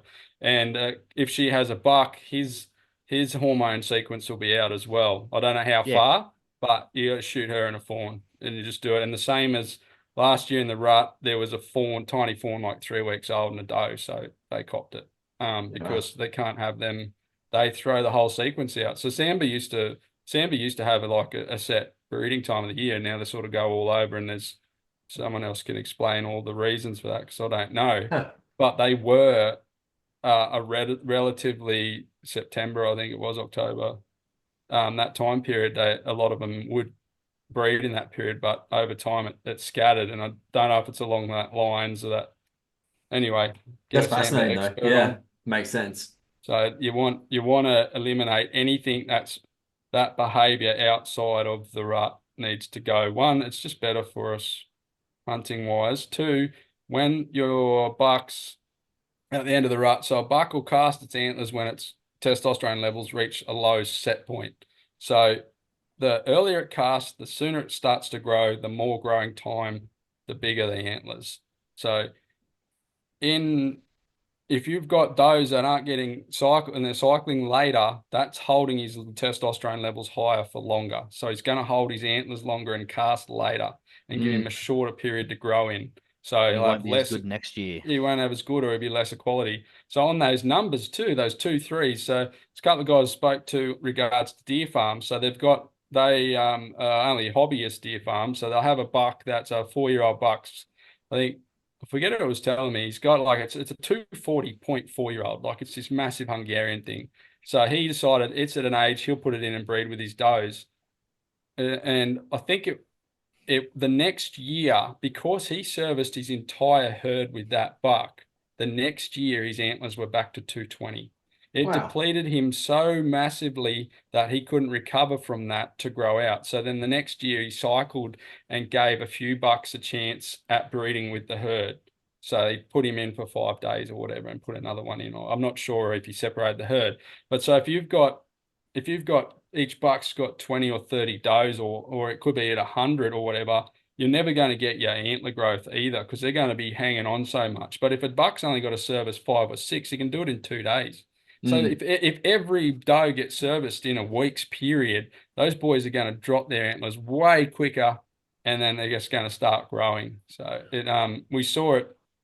The drought conditions make a difference because when a buck grows its antlers, it robs its body of minerals and they grow less. But in the drought too, the girls weren't in condition to ovulate, so they were underweight. So then that started staggering, and it's only recovered from that 2016-17 dry period in the last couple of years, and we're seeing combined with a good season, but that did throw a spanner in the works massively in regards to that antler growth. And now we've got these last 3 years have been absolutely superb. But when they're growing their antlers, their best time to get fed is the time period when they still have their antlers, not while they're growing. Feed. It's when they've still got their antlers. Yep, and that's another good time to hunt them. Is that period. But then when they start growing, that's when they rob their bodies of minerals. So if you want good antlers, and if you want to give somebody else good antlers, put a couple of lick box out for winter feed, and then bloke 2 blocks over will have a great rut. So you gotta find where your deer are and put the feed out there prior. Yeah, exactly. We've pretty much hit most of the questions that the listeners had in general that people submitted. There was a question that's not rut related though, which is a reasonably interesting one. They live near Canberra. They've got a small block, and between the months of September through December, fallow wander through like clockwork, and graze the paddocks like crazy. But then as soon as it comes to late December, they're gone. What do you know about them in that regard, and why is that kind of a thing? Did you say they're bucks or does? He didn't specify. If they're bucks, it'll be through what we've discussed. That's just where they're passing through. That's their range. Yeah. If it does and it's a small block, that might be where they hang out before in the points between being bred with. And so I'll elaborate on that. So on distribution of deer, they did a study in New Zealand on a population of deer in a river system. Mm-hmm. In 40 years, they migrated 10 kilometers. That's it, in 40 years. So what disperses a mob of deer is food and water. And that's why during the drought here in New South Wales, that They blue. spread. They're like, oh, the numbers are blown up. No, they have They spread just spread. because they can't be managed. They can't manage themselves in that area. So other than drought, other than humans, drought is the biggest spreader of deer, and they'll Wow. establish new herds, new everything. So otherwise, a doe's range is like 3 kilometers or something. Like max range, I think they got one for a good average group of girls. Some might only go like 500 meters. So if he's on a tiny, like a couple of blocks I hunt here, 100 acres, 90 acres, 80 acres, those does will go 3 properties over. Yeah. Wow. And it depends on they'll chew, or someone puts horses in that paddock, they'll chew the grass down too low for the deer, take all the sweet stuff, so the deer will move 2 properties over. We've got sheep in there, they'll do the same. So if they're moving in there, they'll move in that time of the year because the grass is the right type of grass for it. It's got the sweet grass growing that period of the year. There's a whole heap of factors. And then what that is they've been bred and they've weaned their young ones off. So they're on their own. It's the old girls and the young girls. There's no young bucks essentially with them if it's girls. And then that in December is when they're birthing their fawns, and that's when they go out on their own. So they'll go into thick stuff. Yeah. They'll go find a safe area, and then they'll stay there and sort of mill back about now. And then they'll come back now, and then they start wherever they go to now. He might only be next door. If it's a small block, he might not realize they're only a few hundred meters away. And if it's bucks, it's that behavioral thing where they go to one certain area and then they move around. They're passing through different seasons, different times. They grow their antlers, and if it's a heap of does, I'd say that's like a bit of a nursery area. Then they're moving in there. If it's December, they normally drop the fawns that tail end of December. So they're if it's does, I reckon you've got like a nursery block, and if it's the boys, I'd say that's just a spot where there's good food, and that's just part of their cycle for the year. You might have both too. You might have the odd buck, but you won't see. If there's does there, you might get a few spikers and a few stick heads and stuff. Yeah, the buttony head things. Yeah, cool. That's all I could say about that one. Randy, what head are you running for the rut this year? On what head? Yeah, probably none. Probably none. yeah. Nah, too busy hunting. Yeah, that's right. That's right. No action at all. I don't know. It's pretty. There's a few people in deer camp. How else do they pay for it? I'll be running both the pilot cut and the trizot. So on one of my bow setups, I'll probably be running the 100 grain trizot. And on my other bow, I'll probably be running a 125 pilot cut with a standard bleeder. That'll be but I don't see myself doing a lot of hunting this rut in particular. I'm just going to sort of be doing the job of the caller or trying to get a bit of footage. Wingman. I had the fucking wing ding. I'll be the Sherpa. What makes you choose which bow you're going to take? So I've got that, like the one I'll be running the 100 gram with is like the OG bow that I started with that everyone's learned. Yep. And that's pretty much my aim. Like last year's rut, I hunted every single day except the last day with the OG bow. And I didn't end up getting one. On the last day, I took my normal bow out and ended up smoking one at like 7 yards at last light. Benny Fenson rattled one up for me, and it just came in on a string right on last light. And he caught one straight down through the front of the chest and didn't go 20. So if I had the other bow, it would have been ideal because I want to sign it off and it hasn't shot a fallow buck yet. So that's my only real goal this rut is to shoot a say a 3+ year old head with it. I don't want to shoot a spiky or a little first year stick head type thing. Yeah. I want to shoot a respectable deer with it. That's it. And everything else will be I always take a bow with me when I rattle because there's a chance that it'll come to you. Like, and multiple times I've had people and we've had, 5 or 6 stands and the deer have come in for them every time and something's not worked out right. And they've come around to where I am and I've just arrows on the string. I've just, tunk, and then ended up pinwheel on this. And I got to turn around and apologize and be like, sorry, man, but he had to go. Or if it comes in and it's not something that I want, like if it doesn't fit the bill, I'll just leave it be. I won't even pick. But yeah, if I'm rattling, I've always got the bow sat next to me, arrow on the string, and because I use like a hand release aid, it's clipped onto it. So all I have to do is pick the bow up and draw. Yeah. And I almost do that in one movement. I'll always be like crouched down, whether I'm sitting on my ass or on my knees when I do it as well, to get that lower center of gravity, because when you're trying to replicate them fighting, they fight from the ground level up to their chest level. They're not standing up, pumping their chests out, rattling it at above. Yeah, you don't have to overhead rattle it. It probably throws the sound a bit further, but if a deer's coming in and it sees you doing the funky chicken out there with a set of antlers, it's probably going to be like, I ain't going to that party. Toby, what are your goals for the year with the rut in general?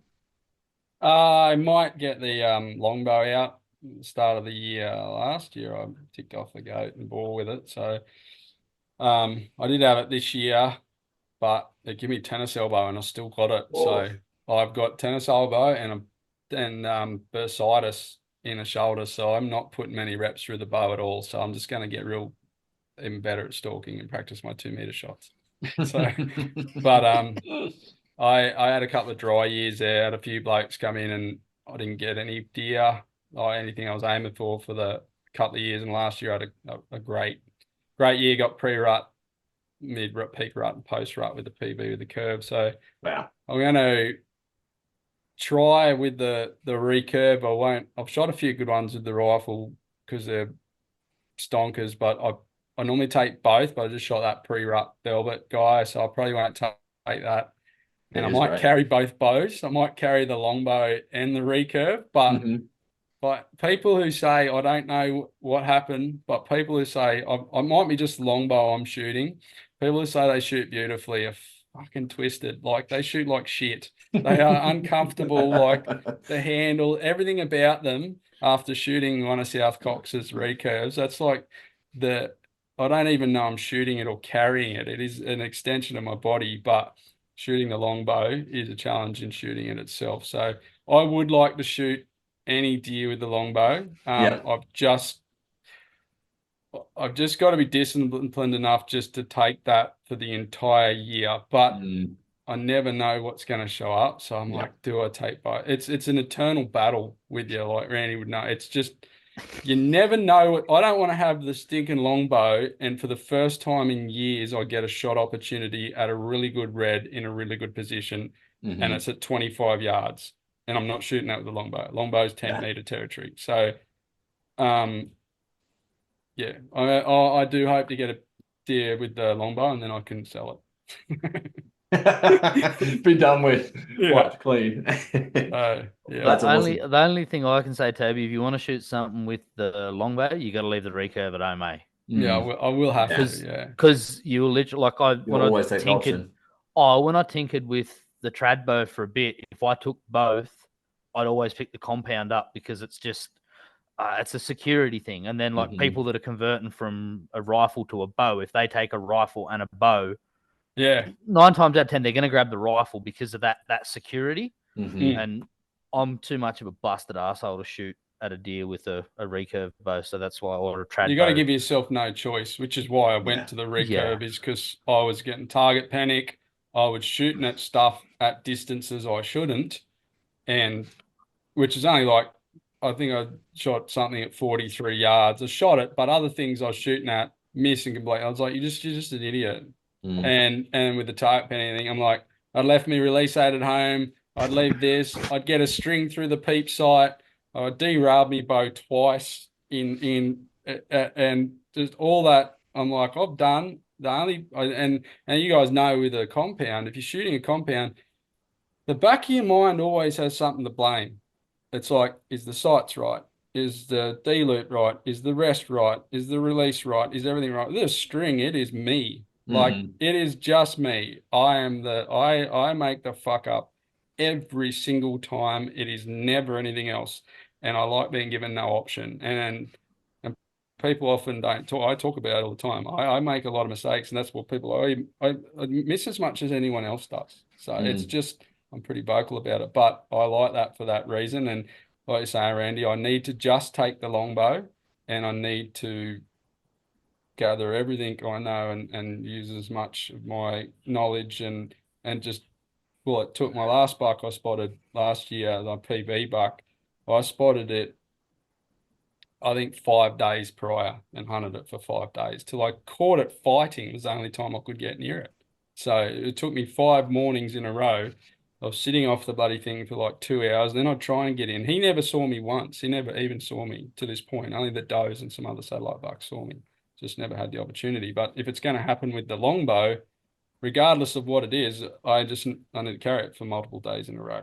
So you got to leave it. It's the same as that other one. I'm half tempted to leave my main bow at home and just bring the OG. So I'm forced to do it. And well, last year I had to not take a shot at a cracking big mountain boar because he was just on an angle, and with that bow, it's a 60-pound bow. It's an old 60-pound bow, so it just doesn't have the punch. And I knew full well that it just wasn't going to work. So I had to just basically watch this 100+ kilo tank just walk away. Whereas if I had my other bow, I would have just sent the arrow through. It would have hit him right in his cornhole and come out the front of his chest, and he probably would have gone 20 yards down the hill and piled up amongst some dead timber. Whereas this thing, if I had taken the same shot, I probably would have got half the penetration. It would have been lodged up in his guts. He would have had an arrow sticking out his ass with a vein floating around, and no one would be happy. No, it's not a good day for anyone or anything. So that control, and sometimes you got to risk it to get the biscuit, unfortunately. Well, boys, thank you very much. This has been incredible. I know it's going to be very useful for everyone. What else would you want to be doing with your Thursday afternoon, right? So maybe as a last bit, let's just throw out personal socials as well as what both your brands are. Give them both a little wrap, and we'll go from there. Toby, you're up, mate. All right. So I'm at Hunt Mountains on Instagram, and I've got my little art page as well, which is at Valley Sculpture. And the Bighorn Deer Caller, search that. You find that. If you want to purchase one, Apex Archery, I think Binding only have them in stock as well. Should be able to get them from the websites. And that's it. I don't care if you follow me or not. Hopefully I've given you enough information and you just get something out of it. And thanks for having me on, Matty. That's appreciate that. No, more than welcome. Thanks for sharing your knowledge. Randy. I had to sit across from Randy. It's okay. It's mine's been said 1,000,001 times. My personal's Grant Randy Rand, and the Broadheads is Cayuga Broadheads on Instagram and Facebook. I would highly recommend following Toby because he does some mad stories. I'll back Graham's thing up. I've been a bit light. Yeah, I haven't done many at the moment, but it's pressure. You're putting pressure on me. Either that or just a ridiculous amount of memes in one night. The memes are. if you're a little bit if you don't have any gravel in your belly, maybe if you're conservative, don't do it. But if you've got a bit of it's a sense of humor. If you've been dropped on your head, you'll be fine. But Toby's stories through that rut are always pretty good and eventful. I'm really slack with it, and I don't do enough of it because I don't really like doing it. You don't post much at all, but it's all on you put a lot on the Cayuga page. Yeah, we put a bit through there. Afterwards, not the biggest fan of it. I like being in the moment and definitely having an anti-social media thing at the minute. So, if I don't reply, don't feel offended. I just don't like social media. So even Toby got upset at me for not putting stories up. So because he goes, I don't know what you're doing anymore. No, no idea. Doesn't even hunt. Never. Hey, if I could tell you, sometimes I don't get to. No. So, that's the joke. Cheers for having us on, Matty. Boys, appreciate it. Really got something out of it. Oh, 100%. I think there's going to be a lot of happy men going into the Raw this year, the Rut this year. And women. Definitely. Yeah. Come on. Inclusive. Come on. Sorry. Yeah. And the other pronouns. All right, boys, thank you very much. We're going to stop it now. No comment. No comment from me.